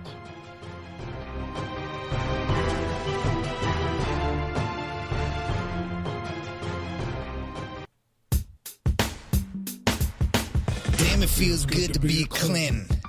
Damn, it feels good to be a Clinton. A shameless politician always plays her cards right. Got a crew for the fight on the airwaves. Lapdogs in the press keep their mouths tight. Cause a Clinton never needs to explain why it is what they done or with who. A real Clinton knows that they're entitled, and you don't get to know what they do. What difference does it make? For Clinton, what's loaded in some fat Apple file?